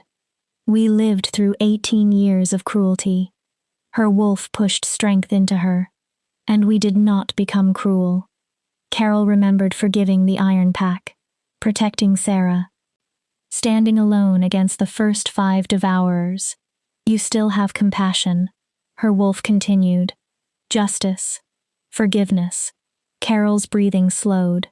That is not a broken person. The wolf's voice became almost proud. That is someone who refused to become what the darkness wanted. Understanding entered Carol slowly.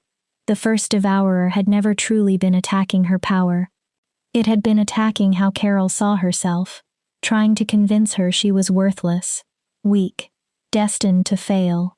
But that was exactly what the Iron Pack had tried to do for 18 years. And Carol had survived it. She had held on to hope while living in a hopeless place. She had remained kind among cruel wolves. She had refused to become the monster they claimed she was. Carol slowly stood. That's my real power. The devourer reacted immediately. It lunged again, suddenly frantic. Carol's light surged, brighter than before. Not from anger, not desperation. Purpose. She finally understood what she was fighting, and why. You're right. Carol's voice became calm. The first devourer hesitated. I'm young.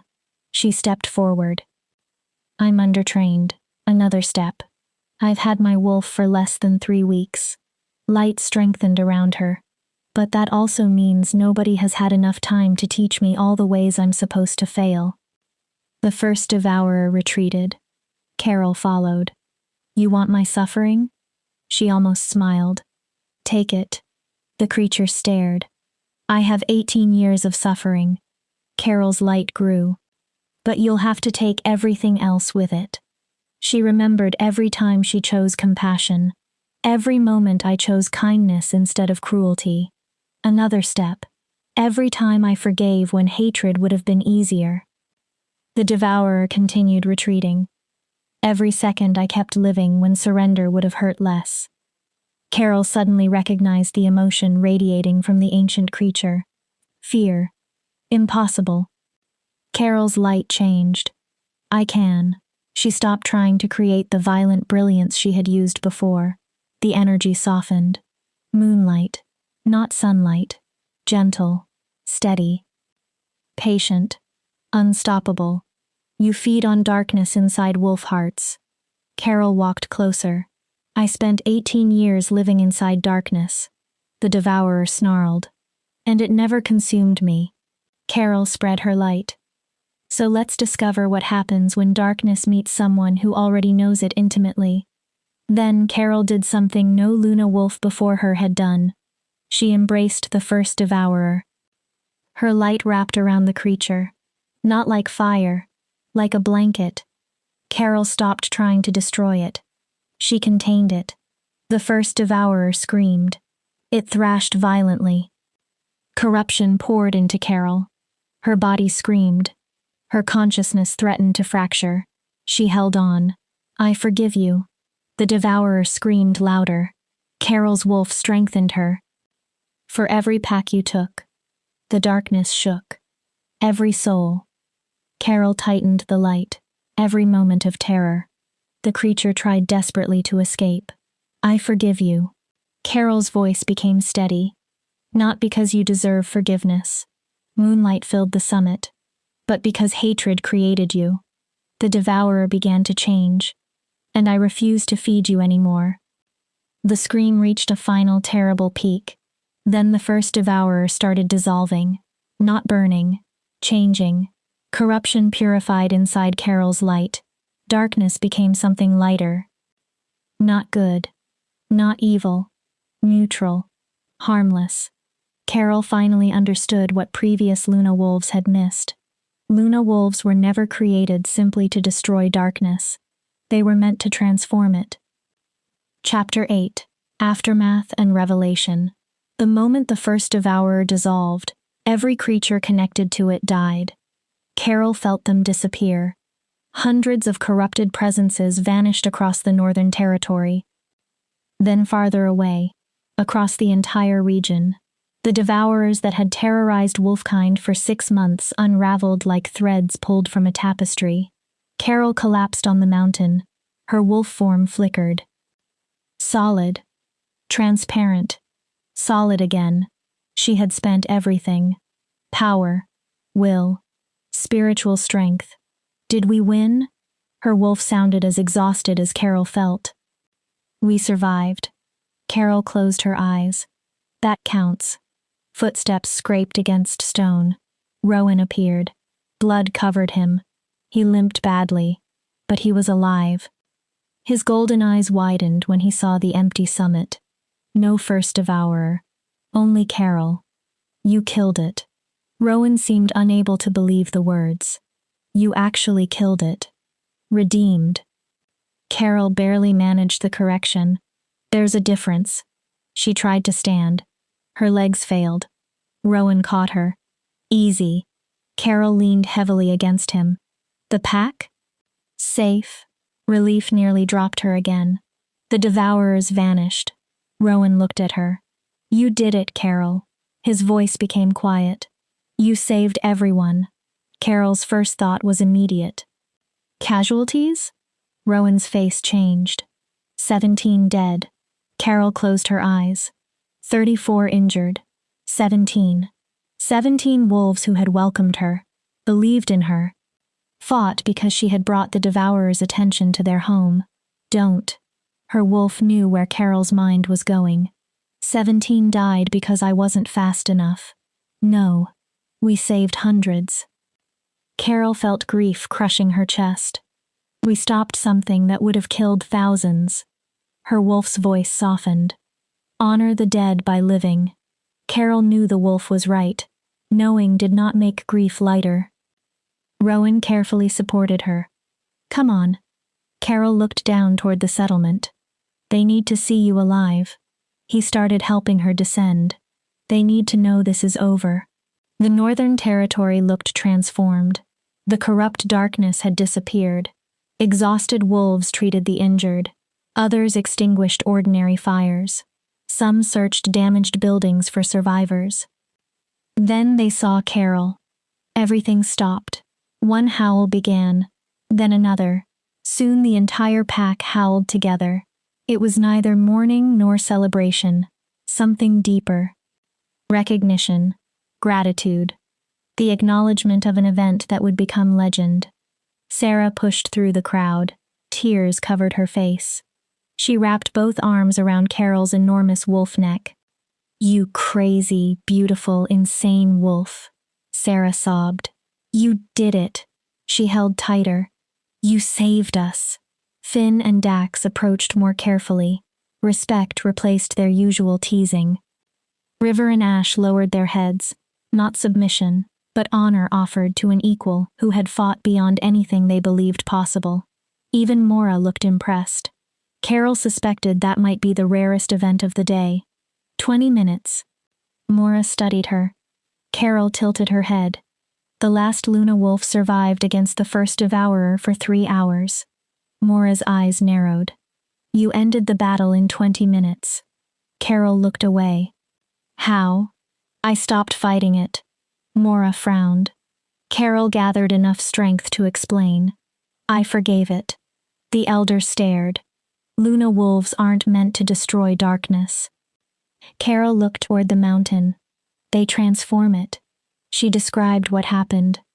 The other Luna wolves treated the devourer like an enemy they had to kill.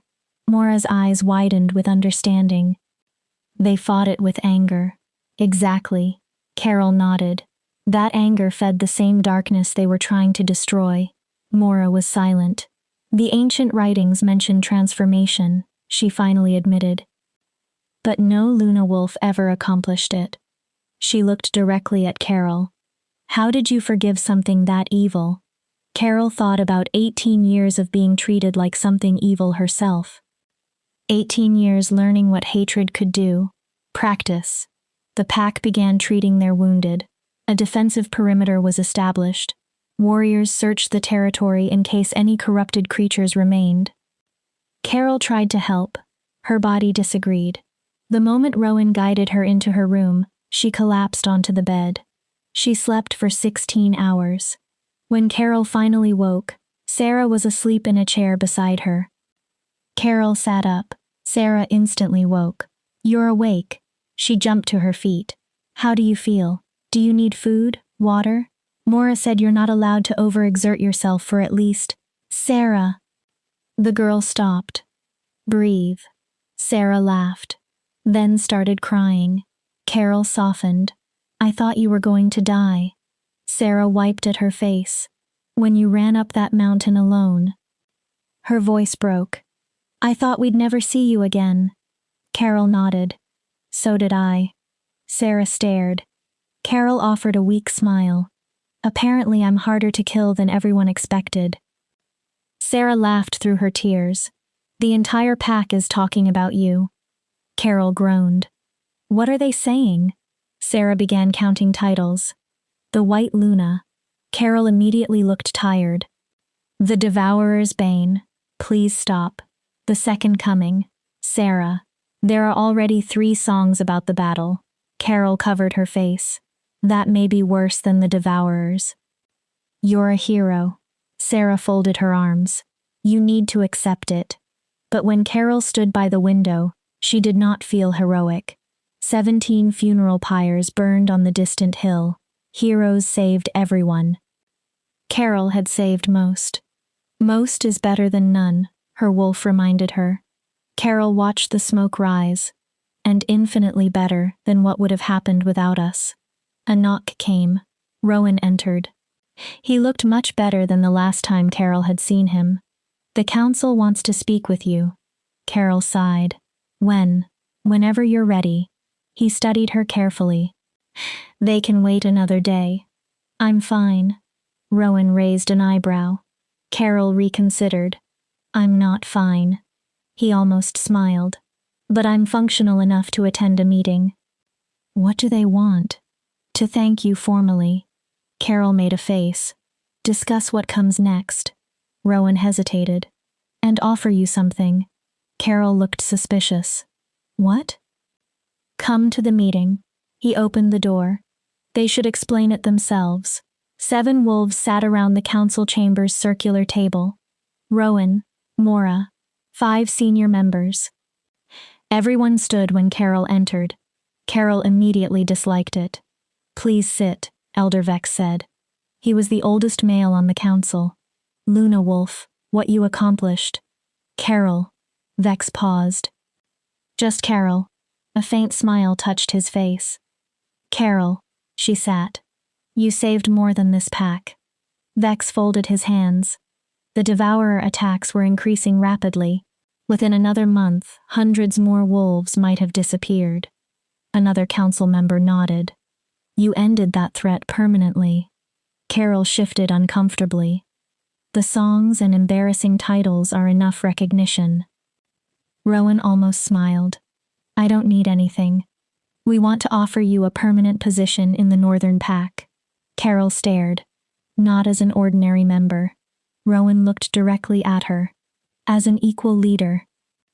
Silence. What?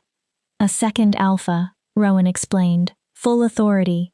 Full decision-making power. Carol looked at Mora. Historically, Luna wolves served as spiritual leaders and protectors, Mora explained. They existed outside normal pack hierarchy. She indicated Rowan and Carol. Our proposal formalizes that tradition. Mora tapped her staff lightly. Rowan handles traditional alpha responsibilities. And me? You handle threats requiring Luna intervention. Carol stared around the table. That is an enormous responsibility. She shook her head. I'm barely 20. I've had a wolf for less than a month. And you have already succeeded where 7 Luna wolves before you failed, Vex replied. Carol looked toward him. Experience matters. He nodded. But character matters more. His voice became firm. And you have already shown yours. Carol examined each face. She waited for the condition, the hidden expectation. Nothing appeared. What if I refuse? Rowan answered immediately. Then you're free. Carol blinked. This is an offer. His expression remained calm. Not another obligation. He leaned back. You owe this pack nothing. Carol thought of the 17 pyres. If you want to leave, travel, discover who you are, or attempt some version of a normal life, you have earned that choice. Normal. Carol could barely imagine it. No prophecy. No crisis. No one depending upon her. Do you even want normal? Her wolf asked. Carol considered Sarah, Mora, Finn and Dax, River and Ash, Rowan's steady presence. 17 dead wolves, hundreds saved. She remembered the Iron Pack, invisible, tolerated, pitied. Then she looked around the Northern Council, seen, trusted, chosen, not despite what she had survived, partly because she had survived it. I have conditions. The council exchanged glances. Rowan nodded. Name them. First, I am not becoming a politician. Vex almost laughed. I don't care about social maneuvering or pretending to enjoy conversations with visiting alphas. Carol pointed toward Rowan. If someone needs to smile at diplomats, that's his job. Rowan sighed. Agreed. My responsibility is protecting wolves from actual threats. Reasonable. Second. Carol looked at Mora. I train every day. Mora nodded immediately. With you or alone, I don't care. Carol continued. But I will not let my abilities weaken simply because we aren't currently under attack. Agreed, Mora said. Third. Carol became serious. If the moon goddess sends me another vision, mission, or divine command, I follow it. The council listened. Even if I need to leave the territory temporarily. Vex looked slightly uncomfortable. I am her agent first. Carol held his gaze. And a pack leader second. After a pause, Vex nodded. Accepted. Carol drew a breath. One more. Rowan watched her. I want to return to the Iron Pack. Nobody spoke. Finally, Rowan asked the obvious question. Why? Carol looked toward him. Because Garrett blamed me for something I didn't do. Her expression hardened. And whatever attacked him may still be out there. She continued. 17 wolves died protecting this territory. I need to know other packs aren't vulnerable to related threats. Then she hesitated. And there's another reason. Rowan waited. My sister and my mother need to see what I became. Carol's voice remained calm. Not because I want revenge. She looked around the council. I don't want to punish them. Her jaw tightened. But they need to understand that the wolfless girl they threw away became the Luna wolf who saved the North. A faint, fierce smile appeared on Rowan's face. Carol finished. They need to live with that. Rowan leaned forward. When do we leave? Carol stared.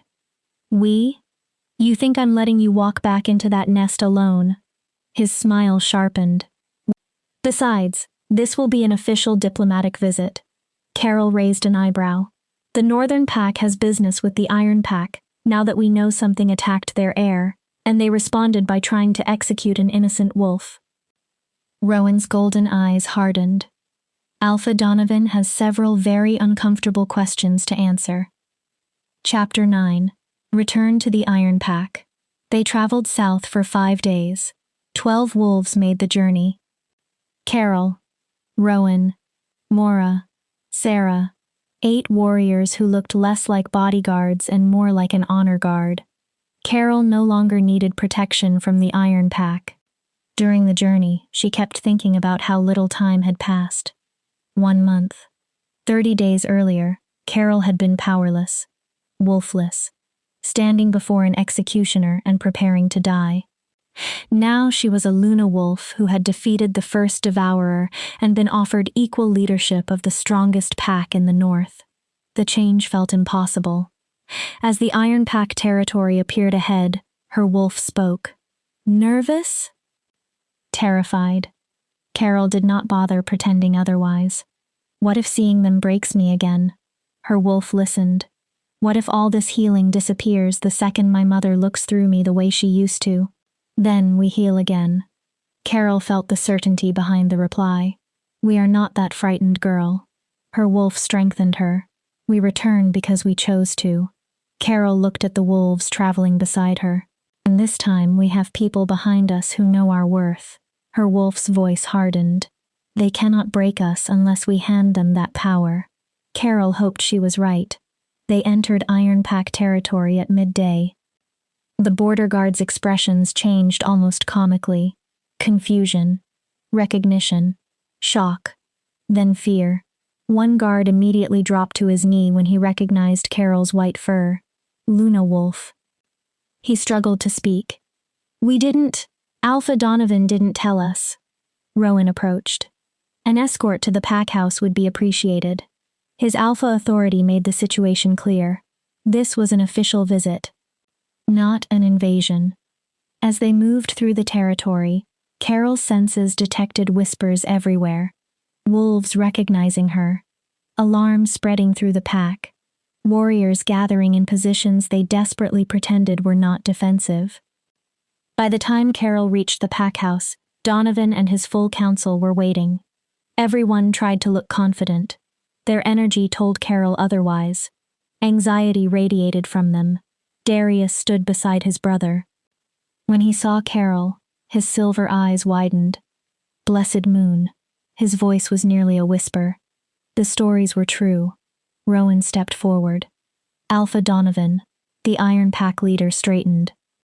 I am Rowan Blackthorn, Alpha of the Northern Territories. He looked toward Carol. I come on official business concerning Carol Ashford, whom you attempted to execute 30 days ago. Donovan's jaw tightened. That was internal pack business. Rowan's expression became cold. You attempted to execute a Luna wolf. Donovan stiffened. Ancient law supersedes pack sovereignty in such matters. Rowan's voice grew harder. That offense is punishable under sacred law. Iron Pack wolves shifted nervously. You are fortunate Carol is more merciful than the law requires. Carol stepped forward in her wolf form. She allowed them to see everything. White glowing fur. Silver markings moving like moonlight. The lunar manifestation above her head. Her voice carried across the territory. I did not return for revenge. Several wolves flinched when she spoke. I came for the truth. Carol turned toward Garrett. 30 days ago, you sentenced me to die because Garrett claimed I attacked him. Garrett paled. I didn't. Carol took another step. Something else did. Her glowing eyes fixed upon him. And I want to know what. Every face turned toward Garrett. He swallowed. I already told everyone. His voice shook. You attacked me. Carol's Luna senses registered the lie immediately. Lie. Garrett froze. Carol moved closer. Try again. His hands trembled. What really happened that night? I don't have to answer you. His voice cracked. Mora stepped forward. Actually, you do. Garrett stared at her. Luna wolves possess authority in matters involving corruption and dark magic. The elder leaned on her staff. And whatever attacked you was not natural. Garrett's hands shook harder. Was it? Alyssa suddenly moved beside him. Tell them. Garrett looked at her. Alyssa, tell them the truth. Her voice tightened. I can't keep living with this. Garrett's face changed. Alyssa, please. No. For the first time, Carol saw the perfect mask her twin had worn for years begin to fracture. My sister nearly died. Alyssa looked at Carol. She was supposed to die because you were too frightened to speak. She faced Garrett again. Tell them. Her voice hardened. Or I will. Garrett looked around. There was nowhere left to hide. It wasn't Carol. His voice barely carried. The iron pack went completely silent. It was something else. Carol remained motionless. Silver fur. Garrett swallowed. But wrong. His body started trembling. Its eyes glowed with this sick light. He touched the scars across his chest. It came from nowhere and attacked me. What happened next? Rowan asked. Garrett shut his eyes. I thought I was dying. Then he opened them. It spoke. Alyssa covered her mouth. It said if I told anyone the truth, it would return. His eyes moved toward her. For Alyssa. Garrett's voice became raw. It promised to kill her slowly. Alyssa went pale. And make me watch. Carol's wolf became very still. Garrett continued. It told me to blame Carol. The shame in the pack became almost physically visible to Carol. It said she was convenient. Garrett looked toward the ground. That nobody would question it, because everyone already hated her. Silence followed. Darius finally spoke. His voice shook with fury. So you let an innocent girl die. Garrett looked toward him. To save Alyssa. He sounded desperate. I love her. I couldn't let that thing kill her. Rowan's expression was ice. So you offered Carol instead. Garrett looked away. How noble. Shame flooded the iron pack. Carol sensed the realization moving through them. One lie. That was all they had needed. One frightened wolf and 18 years of prejudice. Mora studied Garrett. Silver fur. She spoke slowly. Abnormal eyes. Speech. Carol knew where this was going. That resembles an early devourer manifestation. Donovan looked sharply toward her. Devourer?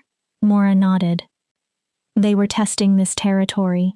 Her eyes moved over the iron pack, searching for weakness. Then she looked directly at Garrett. And they found one. Garrett flinched. A wolf willing to sacrifice someone else to protect himself. Devourers are legends, Donovan said. Not anymore. Rowan stepped forward. 4 packs were erased during the last 6 months. The iron pack went quiet. They would have continued. Rowan looked toward Carol. Possibly reached your territory. He paused. Except Carol destroyed their source. Donovan stared.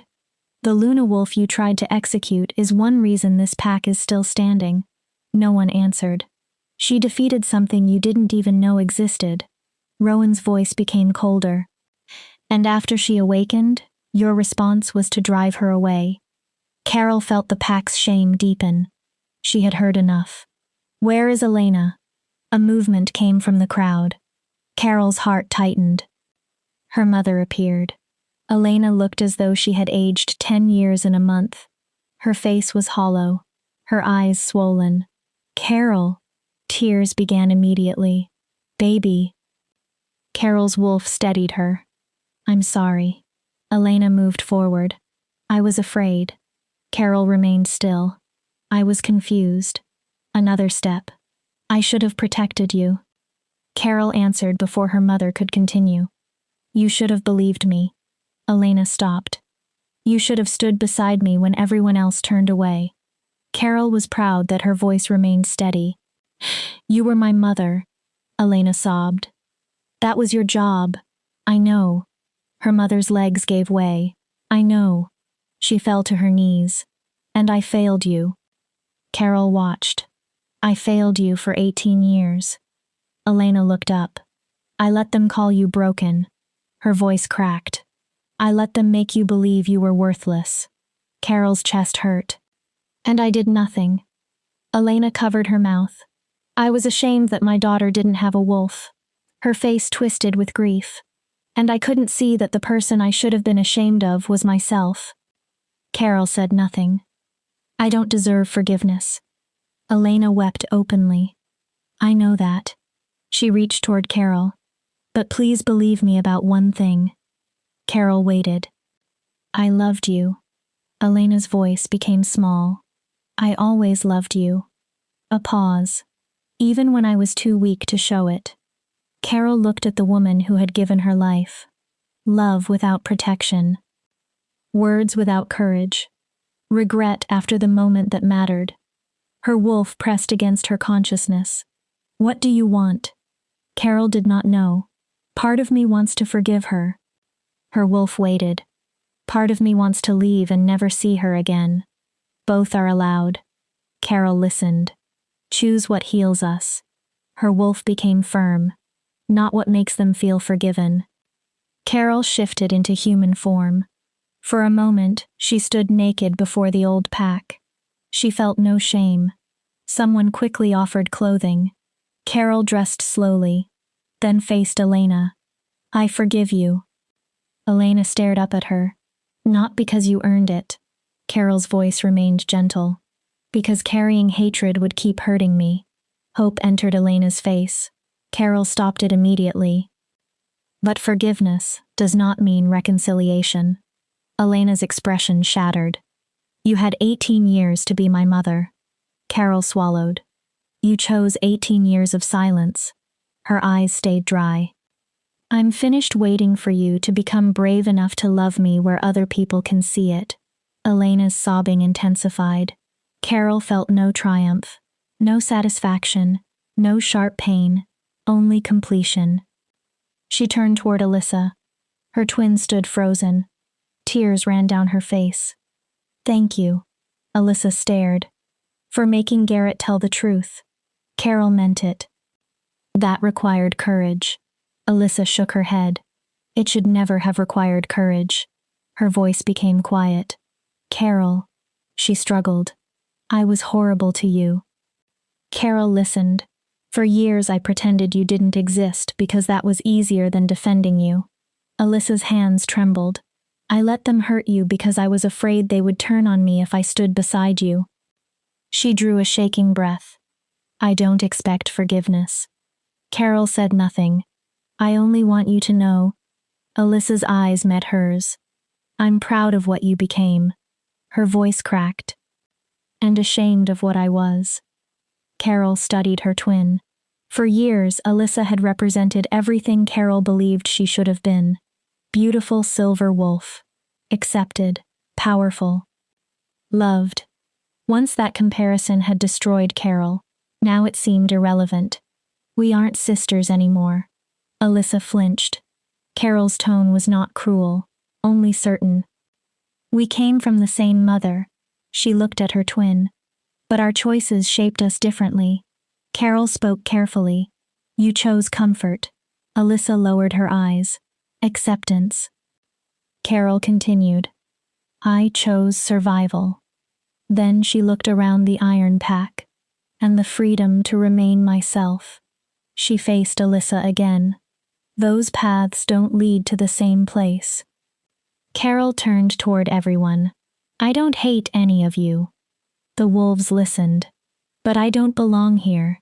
She looked across the faces that had defined her childhood. I never did. Her voice remained calm. You made that clear every day for 18 years. Carol turned toward Rowan. I'm going home. The word felt right. To the pack that chose me. She took one step toward him. Valued me. Another. And trusted me enough to let me protect them. Carol nodded. We're finished. Not quite. Rowan's expression hardened. He faced Donovan. By attempting to execute a Luna wolf, the Iron Pack violated sacred law. Donovan became tense. Traditionally, the punishment would be dissolution of your pack. Shock spread. And the execution of its alpha. The Iron Pack recoiled. Carol looked toward Rowan. However, his voice softened slightly. Carol requested mercy. Donovan stared. So instead, the Iron Pack will owe the Northern Pack a life debt. Rowan's authority filled the space. If we call, you answer. Donovan said nothing.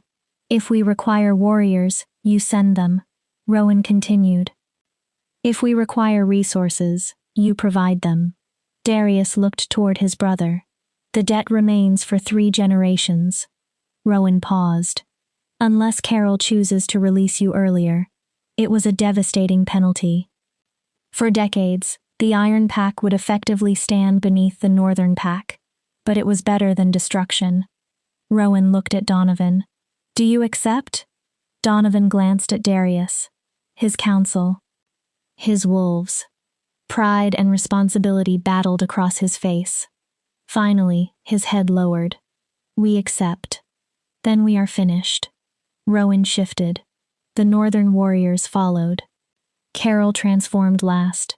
Her white Luna wolf stood blazing beneath the afternoon sun.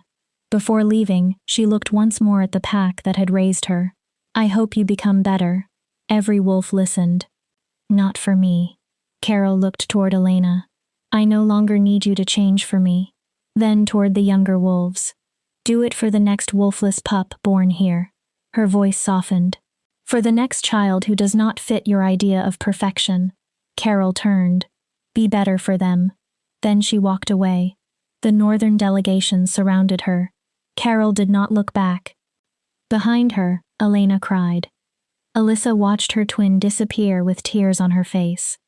Garrett leaned against a wall, finally crushed beneath the weight of his lie. The Iron Pack learned something that afternoon. Sometimes the person you throw away becomes the person you need most. And by the time you understand their value, it may already be too late to ask them to stay. Chapter 10. Home. 3 months later, Carol stood on the balcony of her quarters in the Northern Territory. The first snow of winter covered the mountains. Much had changed. The Northern Pack had recovered from the Devourer attack. Not only recovered, it had become stronger, more unified. The 17 wolves who died during the battle were honored with a permanent memorial. A stone circle had been built on the mountain where Carol faced the first Devourer. Their names were carved into granite. Carol visited every morning. She spoke to them even though she did not know whether they could hear. She thanked them, promised their deaths would never become meaningless. They hear us, her wolf always insisted. Carol would look at the names. The moon goddess doesn't allow warrior spirits to disappear, her wolf sounded certain. They're still watching. Carol hoped she was right. Training with Mora continued, but the desperation was gone. Now they refined skills Carol already understood. She could shift within seconds, channel light with precise control, sense corruption from miles away. She had even learned basic healing. Other Luna abilities gradually emerged. Carol could enter dreams, send thoughts through moonlight across enormous distances, sense danger threatening packs with whom she had formed strong connections. The Northern Pack's protective territory expanded. 2 smaller packs voluntarily joined them after their alphas requested the Luna Wolf's protection. Carol never loved the titles people gave her. The Luna Wolf, Devourer's Bane, the White Guardian. Eventually she learned not to fight them. The names were not really about Carol. They represented hope, proof that darkness could be defeated, that suffering could become strength, that someone everyone believed broken could become whole. Deep thoughts? Rowan's voice came from behind. Carol smiled without turning. She could recognize his energy anywhere now. Warm, steady, like a fire in winter. Just thinking about how strange my life became. Rowan joined her. 4 months ago, I thought I was the most pathetic wolf alive. She gestured toward the territory. Now I'm helping lead 300 wolves and training Luna candidates. That had been another surprise. Mora's research revealed that certain Luna abilities could be taught to wolves possessing the correct spiritual aptitude. They would never reach Carol's level. They would never become true Luna wolves, but they could learn enough to form a new generation of protectors. 6 wolves had begun training, Sarah among them. Every afternoon, Carol taught them what Mora had taught her: control, light, discipline. And something Carol had discovered herself. How to transform darkness rather than simply destroy it. You were never pathetic. Rowan stood beside her. Carol glanced at him. You were exactly what you needed to be in order to become who you are. Carol smiled. Philosophical today? Occasionally. Then Rowan's expression changed. There's news. Carol immediately became alert. A messenger arrived from the Western Territories. What happened? Something is moving in their deepest forests. Carol frowned. Devourers? No. Rowan shook his head. Something different. His face grew serious. Something old. Carol knew what came next. They're requesting the Luna Wolf. Yes. Carol looked out over the mountains. Another threat. Another darkness. There would always be something. Once, that realization would have felt like chains. Now it felt like purpose. When do we leave? Rowan raised one eyebrow. We? Carol looked at him. You think you're going alone after everything that happened last time? Rowan smiled faintly. Besides, you said it yourself. Carol turned toward him. We are partners. Her voice softened. Co-leaders. A pause. So we face things together. Something warm appeared in Rowan's expression. Carol's heartbeat changed. There's something I need to tell you. His tone became careful. Carol's smile faded. Something I've kept from you because the timing never seemed right. Her heart began pounding. What? Rowan looked directly at her. When the moon goddess appeared in my vision 3 years ago, she showed me the prophecy about the Luna Wolf. Carol nodded. But she showed me something else. Carol waited. She showed me that the Luna Wolf would be my mate. Carol stared at him. Rowan continued quickly. She showed us leading together. His voice remained careful. Fighting together. Carol's pulse raced. Building something that could change wolfkind. Neither moved. I never told you because I didn't want that prophecy becoming another cage. Carol listened. You had already spent your life surrounded by people telling you what you were supposed to be. Rowan's expression softened. I wanted you to choose me only if you genuinely wanted me. He swallowed. Not because a prophecy said you should. Carol's thoughts raced. Mate bonds were sacred among wolves. Chosen by the moon goddess. Rare. Powerful. Once recognized by both wolves, almost impossible to misunderstand. Carol had felt something around Rowan since the beginning. His presence calmed her. His support never demanded repayment. He looked at Carol, instead of merely looking at her power. She had called it gratitude, friendship, attraction. But a mate bond? Listen to your heart, her wolf whispered. Carol closed her eyes. What do you feel when we're with him? Safe. The answer came first. Seen. Valued. Challenged, but never diminished. With Rowan, Carol could be vulnerable without becoming weak. Powerful without being feared. Human without being insufficient. She opened her eyes. The prophecy said we would be mates. Rowan nodded slowly. But did it say we had to accept the bond? No. His answer came immediately. Prophecies show possibilities. He held her gaze. Not commands. Carol's heartbeat steadied. The moon goddess gives choices. Rowan nodded. Always. Carol stepped toward him. Then I choose. Rowan stopped breathing. Not because of the prophecy. Carol looked into his golden eyes. Not because of duty. She reached for his hand. And not because the moon goddess expects it. Their fingers touched.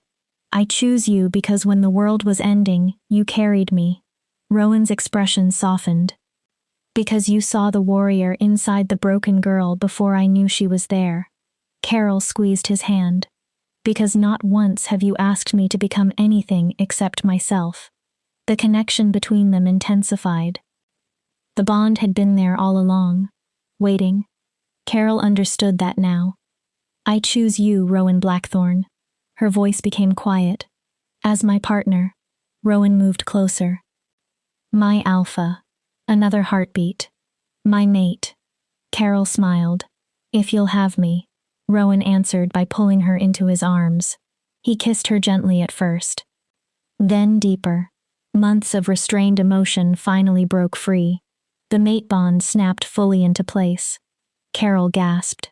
Suddenly Rowan's emotions touched hers, and hers touched his. Belonging moved between them in an endless loop. Terrifying, exhilarating, complete. So this is what it feels like, Carol thought. Her wolf almost laughed with happiness. This is what we were missing. When Carol and Rowan finally separated, both were breathing hard. Rowan rested his forehead against hers. I will love you for whatever time we have. Carol closed her eyes. Whether the moon goddess gives us 40 years or 4. His hand tightened around hers. Every moment with you is something I never expected to have. Carol smiled. Luna wolves burn bright and die young. Rowan's expression darkened. But, Carol opened her eyes. I'm not planning to die anytime soon. A smile returned. There is far too much work left. Then we do it together. Spring brought celebration to the Northern Territory. Wolves from 3 allied packs gathered to honor the Luna wolf and her alpha mate. Carol stood among wolves who had become family. Sarah had begun developing her own ability to manipulate light. Finn and Dax had declared themselves Carol's personal guards despite her repeated insistence that she did not need personal guards. River and Ash helped Carol create new training programs. Mora had somehow become the grandmother Carol never knew she needed. And Rowan remained beside her. Always Rowan. They had formally recognized their bond 2 months earlier during a ceremony attended by alphas from across the continent. The Northern Pack had never been more powerful. Never more united. Never more hopeful. But Carol's favorite moments were not ceremonies. Not diplomatic victories. Not titles. She preferred mornings training with Sarah. Running through the forest with Rowan. Quiet evenings beside Mora while they argued over ancient writings and philosophy. Carol had built a life she once believed impossible. She discovered that home was not necessarily where you were born. Sometimes home was created through connections, through wolves who saw your worth and chose you. Speech! Sarah shouted. Other wolves immediately joined. Speech! Speech! Carol laughed. She shifted into human form. You all know I hate speeches. Rowan grinned. Then make it short. Carol looked across the gathering. Wolves who had fought beside her, bled beside her, trusted her with their families and lives. 4 months ago, I was sentenced to die because I was different. The clearing became quiet. Today, those differences are why wolves celebrate me. Carol paused. But the truth is, I was always the same person. She looked across the crowd. The only thing that changed was that eventually I became powerful enough that others were forced to acknowledge my worth. She breathed. I learned that strength is not simply physical power. Sarah listened closely. Strength is surviving when survival seems impossible. Carol looked toward the young Luna Guardians. It is choosing kindness when cruelty would be easier. Her eyes moved toward the children playing freely. It is taking the darkness inside yourself and changing it into a light someone else can follow. The memorial waited on the mountain above them. We faced darkness. Carol's voice strengthened. And we won. A murmur moved through the pack. We will face it again. She looked at Rowan. Because life is always a struggle between shadow and light. Then back to everyone. But next time, we face it together. Carol's Luna authority filled her voice, not controlling them, strengthening them. We protect each other. Wolves began nodding. We refuse to let suffering turn us cruel. Her voice rose. We refuse to let pain turn us bitter. Howls began around the edges of the gathering. We are the Northern Pack. Carol smiled. We welcomed the rejected. More howls. We gave power to wolves who had been powerless. Her eyes glowed faintly silver. And we proved that some of the moon goddess's greatest gifts arrive hidden inside our hardest trials. She lifted her head. So, when darkness returns, Carol knew it would, we meet it with light. The howls intensified. With unity, her wolf pressed proudly against her consciousness. And with the certainty that we are exactly where we are meant to be, the northern pack erupted. Howls traveled across mountains and valleys, a song declaring that the Luna wolf had finally found her home. Later, Carol knelt alone inside the memorial stone circle. She placed fresh flowers beneath each carved name. 17 wolves. 17 lives given so others could survive. We won again, Carol told them quietly. Wind moved through the stones. The danger in the Western Territory was a corrupted Alpha experimenting with dark magic. She touched one of the names. We stopped him before he could create new devourers. A faint smile touched her face. Saved 3 packs. Carol sat back. I wish you could see what we're building. The network had expanded rapidly. Packs no longer remained isolated. Luna Guardians trained across multiple territories. New early warning systems detected spiritual corruption before it could spread. We might actually create something that lasts. They see it, her wolf said. Carol closed her eyes. They know. The wolf's voice softened. And they are proud. Footsteps approached. Carol did not need to turn. Rowan joined her. His fingers slipped between hers. Ready?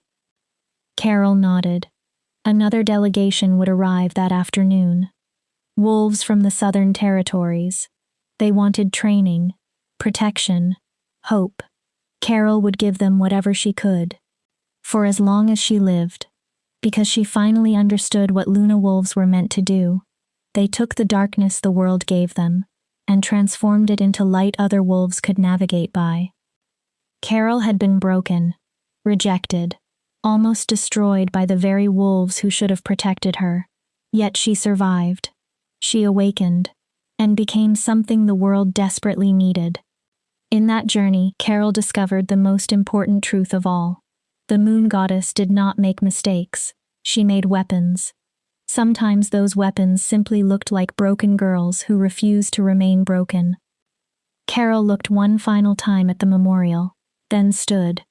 She turned toward Rowan, toward the pack house, toward the life she had created, toward a future built one choice at a time. Let them come, Carol thought. She felt Rowan's warmth beside her, her wolf's strength inside her, her pack's faith behind her. Whatever darkness the world sends next, Carol walked forward. We're ready. Behind her, if Carol had turned around, she might have seen 17 glowing figures standing among the memorial stones.